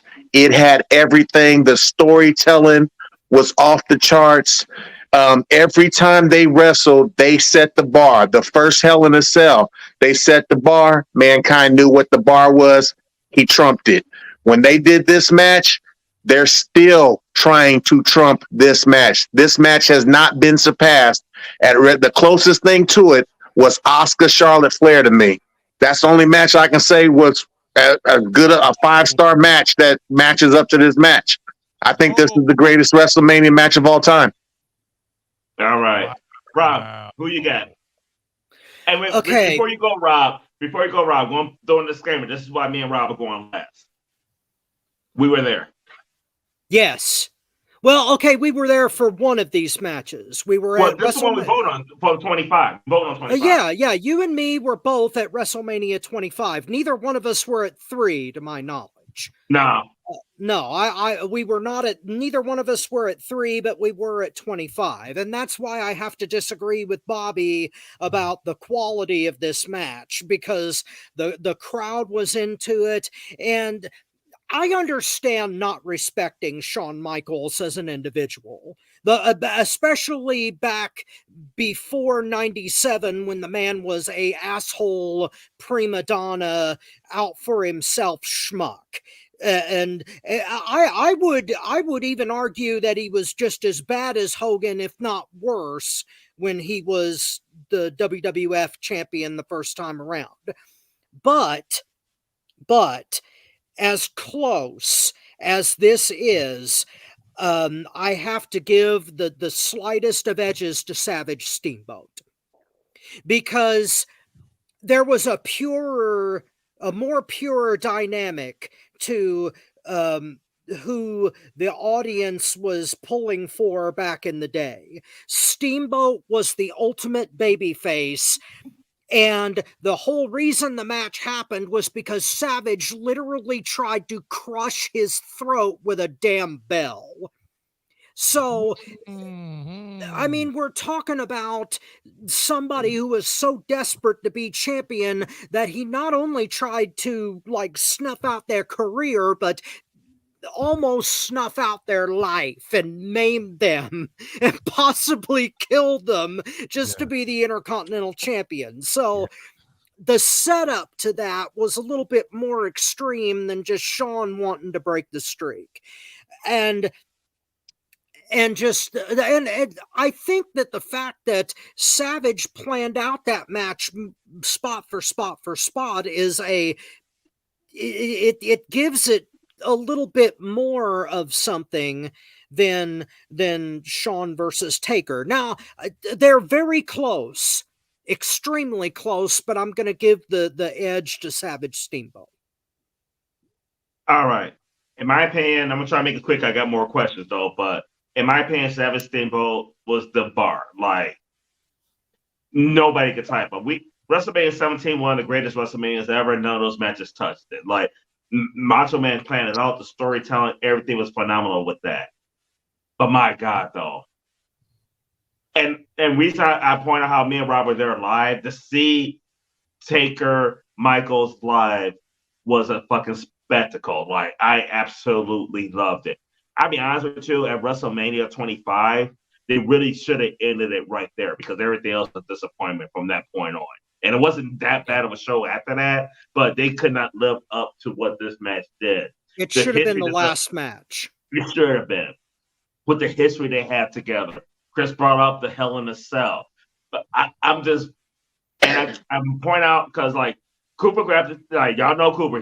He got the tickets. We were heading to Houston for WrestleMania. I was so ecstatic for one of my first WrestleMania, and I truly feel like I saw the greatest WrestleMania match of all time live. 25 was your first? It's my only. Oh, okay. That was my last one. I've been to 3 Manias. 8, I've only been to 1. 22, and 25. I tried to get tickets to when they was at Chicago, but that shit sold out so fast. I was pissed. But yeah, 25 was my first, and this to this day only. And the way things go on money, it could still be an only though. But I thought that was a special night, special match. It holds a special spot in my heart. Michaels and Taker's the only match in the history of WrestleMania I will put ahead of Savage Steamboat. Our next question.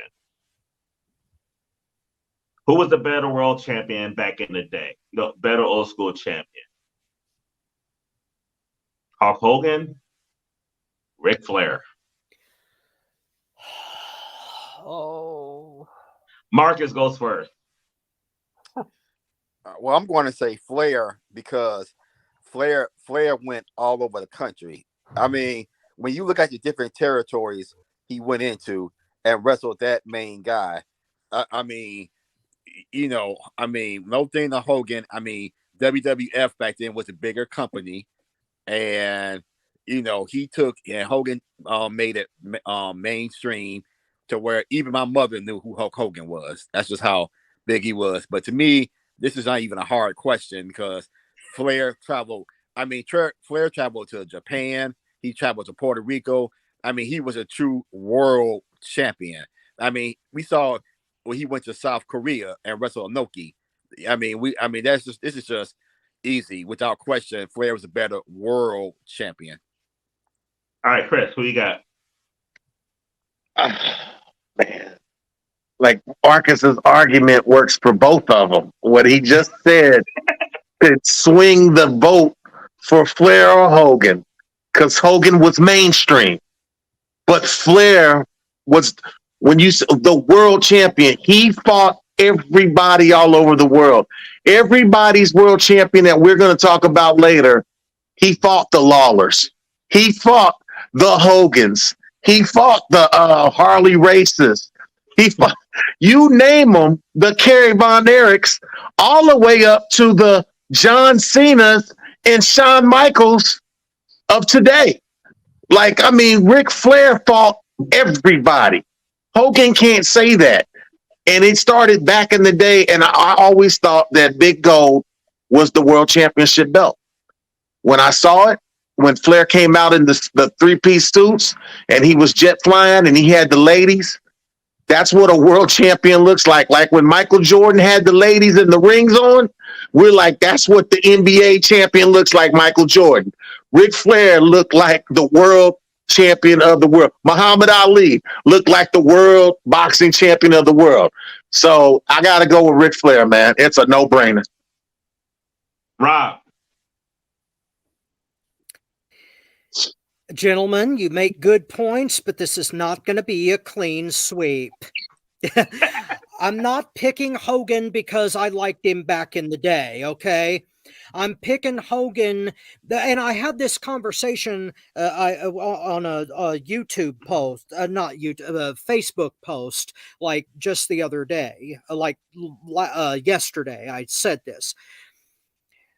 Hogan and Flair actually agreed with this analogy. Not the exact analogy, but he said they had two different jobs back in the day. Look at it from the perspective of baseball. Hulk Hogan was Babe Ruth. Ric Flair was Roger Clemens. Because in professional wrestling, the babyface and the heel are like the batter and the pitcher during the game. The difference is that the pitcher in wrestling is trying to deliberately throw a home run pitch to the batter.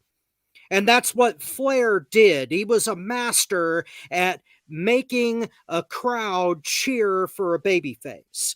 And Hulk Hogan was better than anybody else in his time from 82 to 90 at making somebody inspired and hopeful. Now, to me, a champion inspires hope. And that's what Hulkamania did, and that's why I'm still a Hulkamaniac at heart. So that's why I'm going with Hogan. Mastermind, you up? Like we don't know who you picking, but yeah, but mine's gonna be short and sweet because I took too much time on the last one. Basically, I look at it in one philosophy. You got a company that puts you out there and puts you in places to where you can be what you have the ability to be and prove that you have the ability to be that, and you have another company that basically set you up so you can look like that, but not actually be that. WWE actually made Hulk Hogan look like he was the world champion. They marketed him. Ric Flair actually did the work. Ric Flair actually wrestled all these guys. Funks, Inokis, Von Erichs, whatever it is. That name that was legendary in wrestling, that man did it. I got to agree with Chris all day long. So, guess what? Flair's the champ. Flair's the man. And if you can't beat the man, if you can't beat a man, you better beat the man. And if you can't beat the man, you just second place. Because Flair's got them alligators he got to hold down. Honestly, no, you put it best though, because in my opinion, I mean everybody know who I picked. I'm not gonna like shit on Hogan's reign. I mean, Hogan's reign did a lot for the business, did a lot for the company, but Hogan's reign was because of the marketing genius of Vince McMahon. Flair's reign was for how great Flair was, how authentic he was. He was just being him, going out there talking about, the limousine riding jet, all that shit that Ric Flair said was legit him. Hogan was a marketing machine with no shade on that though, because they made the WWF what it was. But for like who they are, Ric Flair was the true world champion. That for me was Flair all day. We're gonna do one more question, and then we're gonna move on to our next topic. Tony. Yeah. Let's say one quick thing. One quick thing on that. Vince McMahon made the world champ. That was Hogan. The world made Ric Flair world champ.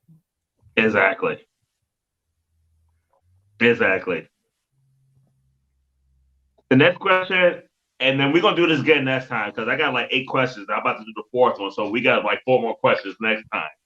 Yeah. Sweet. This is fun. I like this. Oh, I love this. Yeah. Better on the mic. Ric Flair, The Rock. Ooh. Ooh. Wow. Ooh. I'm gonna take the lead on this one because I want to let this marinate with y'all though, because the looks of nobody ready to go first on this one, so I'll take the lead on this one. Oh gosh. And I'll be honest with you, and me and Bobby had this discussion, so I said, Bobby, you're gonna go next because we did talk about this. Yeah. For me, the Nature Boy Ric Flair was better on the mic. Ric Flair was putting in real promo, talking about real life shit, talking about the shit that he's doing. His promos are legendary. You got athletes with Ric Flair shirts on underneath their jersey. You got athletes like the fucking Colts talking about you're gonna hold my alligator. Like people imitate Ric Flair to this day. Like the impact that he made on the business with his promos, and his promos with just being him. Not taking anything away from The Rock. But for me, the reason why I picked Ric Flair was the realism of his promos versus The Rock was working the crowd with his nursery rhymes. He has catchphrases, nursery rhymes, and he got the crowd going. And more power to him because he controlled that crowd. Like The Rock really played up to the crowd. He controlled the crowd. He was much better at that. But Ric Flair's promos were real life. They were natural. They flowed. He was talking about shit that he was actually doing. It was real. So for me, the best one on the mic was the Nature Boy Ric Flair. Bobby, you can go next. Yeah, Flair was the man. That dude did the thing. He was another one besides Superstar Billy Graham that actually influenced how promos was done. Everybody would do these boring promos when there was a heel, and he showed how to do it very well as a heel. Him and Superstar Billy Graham did. I'm sorry, but I had to rethink this after we talked, Tony. And the only thing I gotta say is, this is like the Jordan LeBron debate, and it's kind of funny because I'm starting to feel sorry for LeBron. Yeah. I just think that sometimes there are 2 different eras. Yeah. And sometimes those eras are so different till you can't really say one is better than the other. I have that now with Flair and The Rock. I have a new appreciation for The Rock right now that I didn't have before. I liked him, but I didn't really appreciate him until I started reading into his story. Just I gotta say it's a tie. I can't pick either one. Okay. Marcus, who you got? You know, Bobby. I'm making y'all think. But because Bobby's kind of touched on it because both their promos was different. It's like Flair's promo was for wrestling, Rock was for more sports entertainment. Flair's promo was to sell tickets to the house show. When I was the Flair's promo, I wish I lived in Atlanta. I wish I lived in Baltimore or Charlotte so I could go see the show. Yeah. Flair talked about his lifestyle and he got his opponent over. He made me think, man, he might actually lose tonight to Dick Murdoch, to Dusty, to Ricky Morton, because I wasn't, smart to the business back then. Whereas Rock was funny. We remember Rock making fun of Vicky Guerrero and stuff like classic. That. Rock was funny as hell. Rock wasn't trying to sell tickets to the house show. Rock wasn't trying to really get his opponent over in a way. So it's like Michael and LeBron. They both played different positions. They both great at what they did. But because I'm going to give a slight ass a Flair. Okay. Yeah. Rob. Okay, all of you guys have made some excellent points, and Bobby is right that Bobby and Marcus both are right in that we're talking about two different eras and two different style of promos. Yes. But at the end of the day, Flair's style was more varied. Flair had when he was a baby face in particular, he had a different cadence than when he was a heel. When he was a heel, he went out there and he screamed and ranted and raved and talked about his lifestyle. But when he was a baby face, he was calm, cool, collected. One of the times that he went out there and cut a promo on Piper in Mid-Atlantic for the U.S. title feud he was in, he started out calm and he built up. And, he was really respectful until he started talking about Piper and then he'd rant.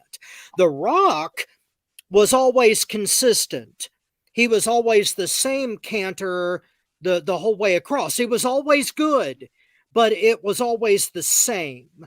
Yep. And Flair could vary his promo in that way. So if we're talking about a slight edge here again, I got to give it to Flair. Okay. Great. Yeah. I agree and disagree with Rob. Because he took my Flair argument, but if Flair's the original, The Rock is the remix. And this is what I mean. Flair came up in a time of studio wrestling. So he either did a promo behind that little stand thing where, that had a little commentator there, and then Flair would come over right after, cuss somebody out or tell you what he's going to do at the big match, promote the match, like Marcus said, or it was the vignettes. The Rock, literally, you didn't know what he was going to say backstage. And as he grew from the Nation of Domination Rock to the guy we know as the Rock, he came up, him and Stone Cold started getting the crowd participation to where we were like saying their promos with them. The Rock had, I think he might have the most. It was Jabroni, it was the Millions, and it was the Rock, la la la la la. It was, what I'm saying? Finally, The Rock has come back. They named the show after one of his pickup lines, SmackDown. I'm gonna lay the SmackDown on you and name the show SmackDown. And that was the Rock show. Like, he was the premier wrestler on that show. The guy was instant entertainment, and the reason why he is look, he became the biggest movie star in the world. People love The Rock. Flair can do the Flair thing to the day he dies. But I saw a guy named Jay Lethal do the same Ric Flair gimmick and get over with it. I still ain't seen nobody do the Rock's gimmick and get away with it. So I'm going with the Rock, baby. He's the remix. He's the remix. Facts. All right. That's a decent argument. All right. Let's do another question. This one, and this question I want to do, and we're going to do it now because this is an old school show, but one of the options is a current manager. Who's the better manager? Paul Heyman, Bobby the Brain Heenan. Oh, God. I'm killing y'all. Yeah. Can I go first real quick? Go ahead, Mastermind. Paul Heyman. Paul Heyman, to me, is a dude that will mess with your mind. It's kind of cool to see people do crazy antics and get flipped all over the place, but Paul Heyman's a manipulator. Paul Heyman gets in your head. He doesn't just do things, he don't even do anything physical. He's all in your brain, and he's the one that gets in your head. He's such a bad man till he gets in Roman Reigns' head right now. You know what I'm saying? That's on another level. I'm sorry. I wouldn't trust this dude around my daughter for 5 minutes. This dude is slick. He is mental. He knows how to twist it and make it into something else. And it sounds good to you, and you know it's bullshit.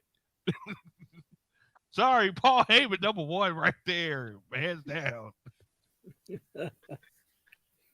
Nice. Rob, who you got? Okay. Mastermind's got a point about the modern Paul Heyman, who is an advocate, not a manager, by the way. Yeah. But I'm gonna give it to Heenan based on. Wait. He's not an advocate no more. He's the wise man. Oh yeah, that's true too. Okay, whatever you want to call Paul Heyman, he's not an old school manager, okay? When he was Paulie Dangerously, he was an old school manager, and he was good at that too, but Paulie Dangerously couldn't hold a candle to Bobby Heenan as far as, like, being manipulative in the course of a match. And I have to give the edge to the Brain here, because when we're talking old school and we're talking like Paulie Dangerously Paul Heyman, then Bobby Heenan's got it all over him, because he was you wanted to see him get beat up. He came up with these masterful plans all the time, and Bobby Heenan's family just had the cream of the crop in wrestling, so I got to give it to Heenan. Correct. Who you got? Yeah, Rob's being literal, and that's why I love Rob. Advocate might be the new name for manager in this day and age. That's all. You know what I mean? We don't say manager no more. I mean, like, you don't say customer service no more. Customer advocate. That's what they call them. I looked at Bobby Heenan's resume. Andre the Giant's the biggest person on his resume. That's facts. That's the biggest. Ric Flair and Andre the Giant are his two greatest. Those two, yeah. Heyman, you mentioned Paulie Dangerously, the Dangerous Alliance. Paul Heyman was literally like 20, 21 years old when he was managing the Dangerous Alliance. And I mean, that was an early, young, stunning Steve Austin, Rick Rude, Bobby Eaton, Arn Anderson. I mean, that was a faction for your ass, to be honest with you. But if we go by his resume afterwards, Brock Lesnar, CM Punk, and Roman Reigns, we're talking about three guys that might have an argument for GOATs one day. We all agree CM Punk might be the biggest star on AEW, and Roman Reigns is setting the new mark for what it is to be a world champion. Paul Heyman is a result of that. Brock Lesnar is still relevant because of Paul Heyman. Paul Heyman is one of the greatest storytellers in the history of wrestling, and he stays relevant by being a manager and being involved in the championship scene, not the mid card, not the bottom, the top. And I mean, I love Bobby the Brain Heenan, but I think he was a better commentator than he was a manager. Heyman can do it all. Marcus. Damn, Chris, you really disappointed me with that dumb shit you said. I'm sorry. What? Okay. Okay. First of all, let's look at the era. Okay. Yeah, Paul Heyman had Brock. Yeah, he had Roman. This is the era of heels. Okay. Bobby was in the era where it was Hogan. And who did Vince want to go to set Hogan up with his opponents? That was Bobby and his family. Because everybody knows that Bobby was going to get his people over to make Hogan look good. Mm-hmm. Okay, that was his era. Okay, nobody was beating Hogan. No heel was beating Hogan in that era. And Bobby was the best heel ever. So that makes Bobby a loser. Anyway, we talking about the roles. We talking about the roles here. We talking about the roles. If this was the era of baby faces, we wouldn't be talking about Heyman right now. You got to keep the era in mind. Secondly, let's look what they put Bobby with. Guys who on the mic didn't even need managers, but Bobby was so great, he took them to the next level. The Brain Busters, Rick Rude. I mean, we can go on and on. Mr. Perfect. Perfect. They didn't need managers. They did the same thing for Heyman. And then Roman don't need a mouthpiece. Let me get this. But anyway, here's the thing. Here's the thing. Here's what the defense rests. Bobby did what nobody else could do, even Heyman. He made Louis Spicoli, aka the Brooklyn Brawler, relevant. Bam. Steve Lombardi. Who did Paul Heyman make relevant? Who could Paul Heyman say he made Roman Reigns? Look how hard it took him to get him over, and it took Heyman to finally get him over. Reigns was he wasn't. No, he wasn't. Louis Spicoli was one of the biggest jobbers of all time, and Heenan made him relevant. You lost me, Marcus. No, come on now. Nobody else could have did that. Come on now, Marcus. Come on now. I will give you your accomplishment right there. Okay. Come on now. Check this out. Come on now. Honestly, think about what Bobby the Brain Heenan did, right? And you just said that this is the era of heels, right? So if this is the era of heels. Don't you think Bobby the Brain and Paul Heyman are basically doing the same thing, only the opposite side of the fence? No, because let me prove something to you. Because everybody wants to sit up there and say Hulk Hogan was this and Hulk Hogan was that, but Bobby brought people to Hogan. So right, like blah blah blah. Heyman is flipping it because he's doing things to attract a face to come after Roman Reigns. See, that's the thing that people don't get with his mentality. He does it in reverse. So instead of doing it on a face side, and he's the heel, where the heel is just bringing people to him. These people are coming to him because they can't stand him on their own. You know what I'm saying? Okay, let me ask y'all. Let me ask y'all a question. How many of you all ever said so and so didn't need Bobby Heenan? How many of you all said Roman Reigns don't even need Paul Heyman right now?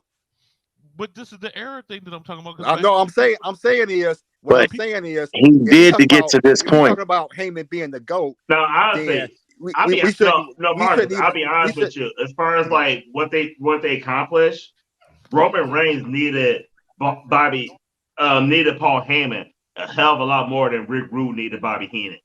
Right. No, Bobby is the GOAT, plain and simple. This is not even a competition for me. Ric Flair didn't need Heenan. He did. He actually had perfect more than he had Heenan. You said the Brain Busters needed them. They're 4 horsemen. They didn't need Heenan. Yeah, but he made the Brain Busters bigger than they would have been without him. They got over much quicker with Heenan. Andre's the 8th wonder of the world. He didn't need Heenan. Oh, absolutely. He absolutely. No, ho. Andre could have had any manager and got over. No. Facts. Andre was one of the most beloved figures at wrestling history. When he came, matter of fact, when he came out with Heenan, instantaneous heat. Yeah, Piper's Pit. Yeah, that's how Lesnar and Heyman came out. I compare that to Lesnar and Heyman. Exactly. That's the comparison I was going to make. You want to talk about Heyman making when he came out with Roman. Shit, that was nothing. That was nothing. Hey, Tony, I'm gonna give you a blast. Captain Lou Albano could have came out with Andre and got Andre over. Oh God, damn. Oh, absolutely not. Oh, Sensational Sherry could have got Andre over. There was nobody that could have made Andre that kind of heel other than Bobby. Nobody. Sherry Martel? Sherry could have. Sherry could have. No. Fuck you on that. No. Oh, y'all Sherry tripping. You all are tripping. Sherry could have. No, you all are tripping. You all are tripping. Heenan in the AWA Oh my God. did something with Bockwinkel that was similar to what Heyman does with Reigns today. So Heyman didn't invent it. He is kind of cribbing on Bobby Heenan's notes there with he and Nick Bockwinkel. Right. You follow the greats before you. Yeah. All right. My pick. Honestly, both men are phenomenal. The eras are different. He had a huge impact. The reason I'm giving it to Paul Heyman is because Paul Heyman adapts to different situations. We have seen so many different faces of Heyman. Bobby Heenan is Bobby the Brain Heenan. No matter what, he's Bobby the Brain Heenan. Paul Heyman has been Paulie Dangerously, being one of a very underrated faction in the Dangerous Alliance. He's been the Advocate. He's been the Wise Man. And I don't know what the fuck he was for CM Punk, but whatever the fuck he was, that was a different hat too. When Roman Reigns and Brock Lesnar were feuding, we seen two of the hats at the same time. He flipped from Advocate to Wise Man. Paul Heyman is a hype man. Without a doubt, he hypes matches. He kept Brock Lesnar relevant for months when he wasn't there as a world champion. The only reason why anybody get too fussed about Brock Lesnar is because of the work that Paul Heyman was doing. And some of us don't even give him that. As great as Heenan is, I don't know. I can't confidently say Heenan could have kept Brock Lesnar relevant during that era where he was missing multiple weeks and it was still like he's relevant.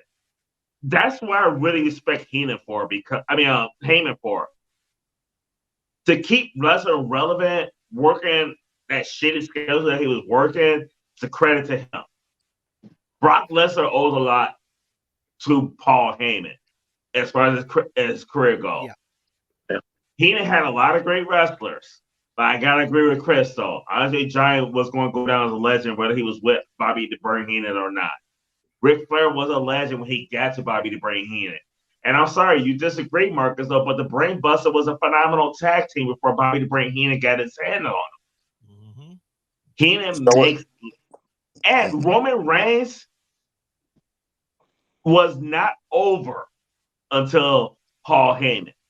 They force-fed Roman Reigns down our throat, and none of that shit worked. The only thing that worked was Paul Heyman. Facts. That's when that motherfucker became relevant. That's the reason I gave it the Paul Heyman. Acknowledge him. Acknowledge him, Marcus. Acknowledge Tony as your daddy. I acknowledge you guys are wrong as hell. Oh, hell no. I acknowledge you all. I thought he was going to say daddy. I was like, acknowledge Tony as your daddy. I acknowledge how wrong you guys are. Wow. Look, we going good with these questions. We have two other topics that we're going to hold for the next old school show because this shit's been fun. I'm going to ask you one more question, then we're going to move on to a video. All right. Better debut. Kane, Y2J. Chris, go first. Y2J, bro. Because we knew it was coming. The countdown. The new millennium was coming. Chris Jericho was a show unto himself. Kane, that alteration was just to me another monster coming. I did like the whole brother thing with the Undertaker and the fire and all that, but Y2J gave them another instant superstar that could go toe to toe with The Rock on the mic, or Chris, Triple H on the mic. Not to mention his ring presence. He's a hell of a wrestler. On WCW, he was a mid Carter and a cruiserweight at best. When he came to WWE, I didn't know he was going to become a main event, a guy that was going to be in the main event status like that. I mean, he is the guy that beat Stone Cold and The Rock in the same night. That's never happened before, and unified the belts. But when Y2J came, the whole little countdown thing, I was with it. I loved it. I thought it was one of the most creative introductions for a wrestler. We anticipated it, the vignettes, and he lived up to the billing. He really did. Bobby, you next. Oh. I honestly gotta say Y2K. What? Holy shit! Yeah. Still fuck him. I'm like absolutely shocked. Yeah, I gotta give it to Y2K. That debut was awesome. That debut had everybody hooked. So, the countdown on the clock, all that. So, yeah, Y2K. All right, cool. Marcus. Knock the hell out of you. Break the walls down. Man, this is wow. I was hoping you picked me last. Damn. Oh shit. I think Kane was more impactful, but the actual better single event that was Jericho. I mean, I remember watching that when it happened, the countdown. I didn't know who it was going to be, and I mean that whole production was just what was WWF had some brilliant production. That the way they put that together and to do it against The Rock, that they're back and forth. That may be the best debut of all time, right there. I'm going with Y2J. Yeah. Rob. Another really close one, and I don't. You picked some really good subjects here, Tony. I have to admit. I am going to give the very, very slightest of edges to the Kane debut. Okay. And the reason why is because up until that point, Glenn Jacobs had some of the blandest and crappiest gimmicks in wrestling history. He played a damn dentist. He was given the name Unabomb because he looked too much like Ted Kaczynski at one point. He was the fake Diesel. So in order to get a saving grace, that was like his last chance to be a relevant part of WWF, and he made that shit work. He made the mask work, the look, the story with being the Undertaker's brother that's ridiculous as hell on the face of it. Kind of like kind of like when the Undertaker first debuted, undead zombie as a professional wrestler. That's dumb as hell. But just like Mark Calloway made that work, Glenn Jacobs made Kane work. And debuting the way he did with ripping the door off the cell, going in there and dominating the Undertaker the way he did, and the subsequent way they built up to that WrestleMania match. My God, that was just extraordinary in-ring storytelling. Now, that's nothing to take away from Jericho. Jericho's debut was awesome for about 5 minutes, and then The Rock took it over and made him look like a bitch. That was the only thing that's the slight edge that I give to Kane. Jericho was on top of the world until The Rock started talking. But Kane was on top of the world for weeks and up until Undertaker finally took him out. So yeah, Kane. Hey, Rob. after 3 boring minutes, know your role and shut your your mouth. mouth. Yeah, exactly. It doesn't matter what you think. Yeah. You see that? That's why. It's Jericho. It was perfect, though. It was awesome. I'm not saying it wasn't awesome. It's just Jericho was the one debuting, and 3 minutes later, The Rock just decimated him. No, it was perfect because Jericho debuted, interrupting one of the biggest stars in the company. The biggest star is going to have to react the way he normally reacts. I thought it was perfect. I love how they did that shit. Because as much, and here's the thing, we remember that debut. And remember that debut for both guys. Remember when Jericho interrupted The Rock? And The Rock's got to answer that interruption. The only thing I was disappointed with how that went was we didn't get programming right away with them. The way that went, I thought that was going to be an instant feud. And we didn't get that shit till like way later. Mm-hmm. I love the storytelling with the Kane debut. I absolutely do. Mm-hmm. Paul Bearer, like we talk about so many great managers. Paul Bearer, in all honesty, is probably top 5. He's on a Mount Rushmore manager and storytelling because he set that story up so well. With like this leading up to the debut of Kane. Kane's still alive. The promos. Paul Bearer is a legend. Yeah. Phenomenal manager. A huge impact on that Kane debut. Yeah. Brother Love came up with the character. Yeah. But it's a good thing they switched him out, though, because Brother Love as Undertaker's permanent manager just didn't fit. Yeah. Didn't fit. The thing I wanted for Personal Pringle III was the fact that when Vince McMahon found out that he was a real life mortician. Yeah. But my pick, though, in all honesty, is Y2J Chris Jericho. The countdown, especially because y'all gotta remember, like when that happened, it was all the countdowns to the millennium. Like we saw like you go to the post office, you go here, you go. Yep. He played that shit perfect, and I really thought the back and forth with The Rock out there cutting a promo. Chris Jericho interrupts him. The Rock sends him at the interrupting him. Cause how dare you interrupt the Great One? Chris Jericho went 1-on-1 with the Great One on his debut, and he held his own. Yeah, that for me was one of the best debuts ever.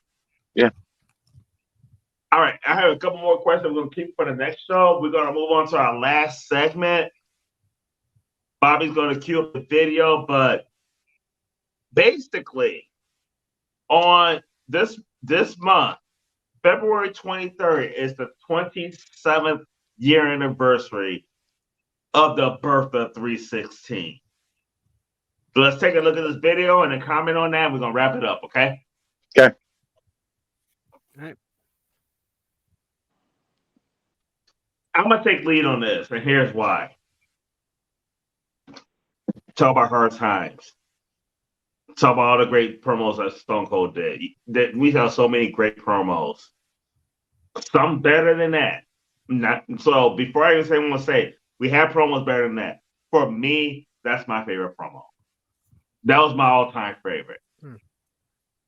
I love Stone Cold before that. That was my all-time favorite. Without a doubt. And as much as people want to talk about how great The Rock was on the mic, Stone Cold was more like Ric Flair than anybody else. So just the realism of his promos, all that shit. That motherfucker said, just threw that out there because how Jake the Snake was. And then we had the birth of Austin 316. I ain't gonna lie. And after that, I brought me a fucking Austin 316 shirt. And we had his can of whoop ass that the shirt came in. Austin is one of the GOATs. He's on a Mount Rushmore wrestling. That promo right there, just skyrocketed his ass. Absolutely love it. Next up, Marcus. You know, every time I watch that wrestling, I mean, watch that promo, it looks like a straight shoot to me. I mean, it looks like he said everything that he had been holding in about Jake. I mean, I almost seemed like it was personal, almost. I mean, I think that's maybe arguably, well, it's definitely one of the most impactful promos in wrestling history, just because of what it launched and what it meant to the wrestling, and just, I mean, I've seen that promo I don't know how many times, and every time I look at it, I'm just like, damn. I mean, that was just, I love that promo. It was to me, it was just one of the best promo. I put that probably in the top 5 promos ever in wrestling. And I mean, that's all I got to say about it. It was just a brilliant promo. One thing I will piggyback on you on Marcus on that is the fact that, like, as much as I love that promo, I think I enjoyed it more as I watched it back. Like, watching it live, it was great. But, like, as we watch it over, I'm like, damn, he was on point. Yeah. Rob, you up? Well, part of that promo became prophetic because not long after that, Jake did start drinking again, and he went on to... Wait, Rob, he started drinking that cheap bottle of Thunderbird?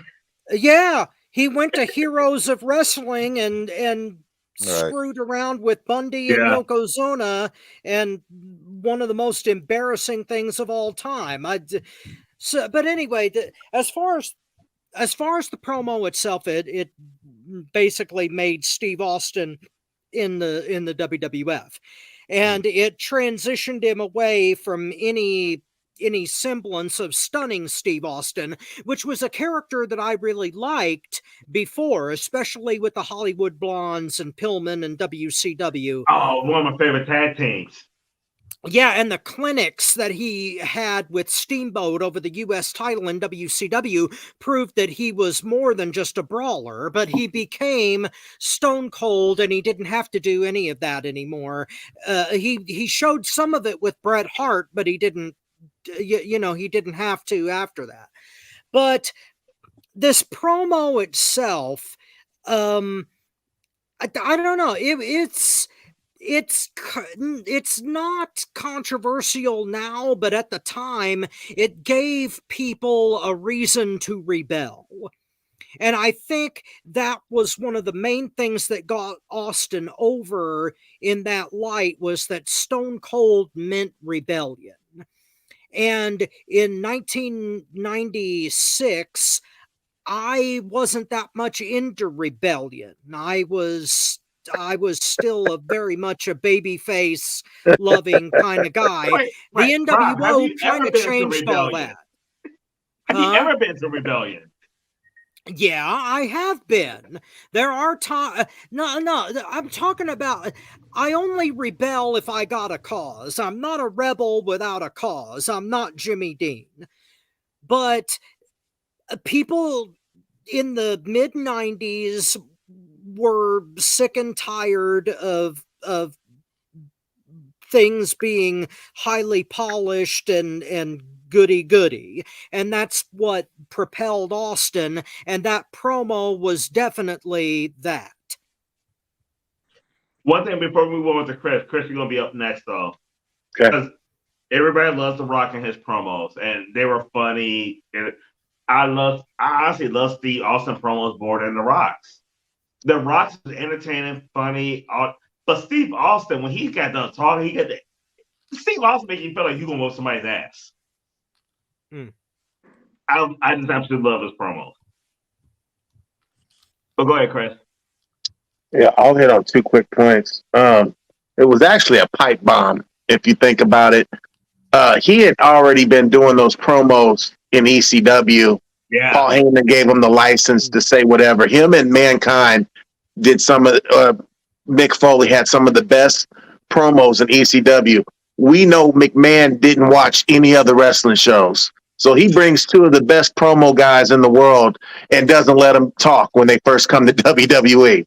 The ringmaster had a manager, Ted DiBiase. Mankind had Percy Pringle, Paul Bearer. They didn't talk. So when he got I think that's the first time somebody asked Stone Cold a question. So he had a license to answer the question however the hell he wanted to. Michael P.S. Hayes set that up perfect. Right, and this is the genius of McMahon. That 316 became the best-selling T-shirt that year. We're talking just the merch went through the roof. They started letting Stone Cold have a segment on Raw where he could speak. It sparked before the McMahon Stone Cold thing. He had him and Owen had their feud, and then him and Bret Hart had that match, and then the McMahon stuff started. So I mean, this set a wheel started spinning. That McMahon took advantage of this, as you should when you have a guy of this talent. Stone Cold basically took the ball and ran with it. And I mean, I think it's the greatest promo of all time because he hadn't spoke till then. So if that's the first time you speak and you become the greatest promo guy of all time, more power to you, brother. No, you're absolutely right though, because for WWE, that was the first time we got a taste of him on the mic though, and he wasn't force fed. It was organic. Like you said, like his few Owen Hart, Bret Hart, Vince McMahon. It was just think organic. of all the T-shirts that came from that one promo. Think of everything he said. 3 or 4 T-shirts and slogans came from that. Yes. Who didn't go yet? I know Bobby didn't go yet. Marcus, did you go? Yeah. Bobby. Damn. That's all I can say to this question is damn.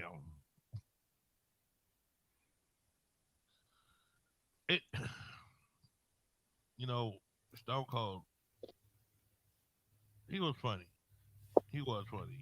I like the kick your ass attitude. I like all that.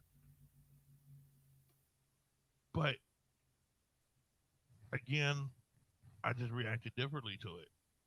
I just thought, who does this motherfucker think he is? If he's that hard, come to my hood and let me whoop his ass. That's how I took him. I particularly didn't like him until later on. But the King of the Ring interview, I did like that though. It's the stuff he did after that got me on the way I didn't like him. Because I'm thinking,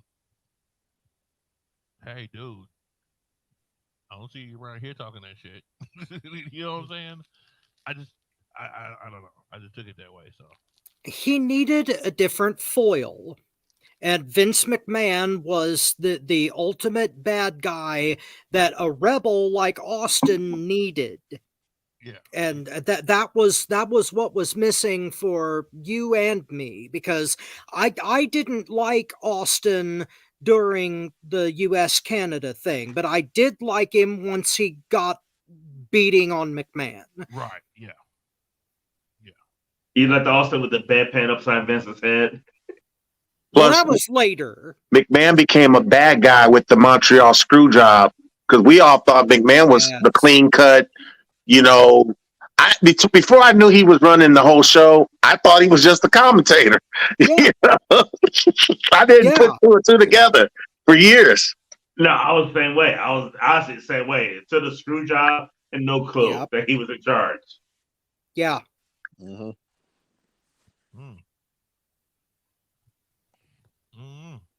Great show, Tony. I enjoyed this. I definitely enjoyed this. Yeah. We got a couple of topics that we're going to cover for the next one, whenever we had the next one. Mm-hmm.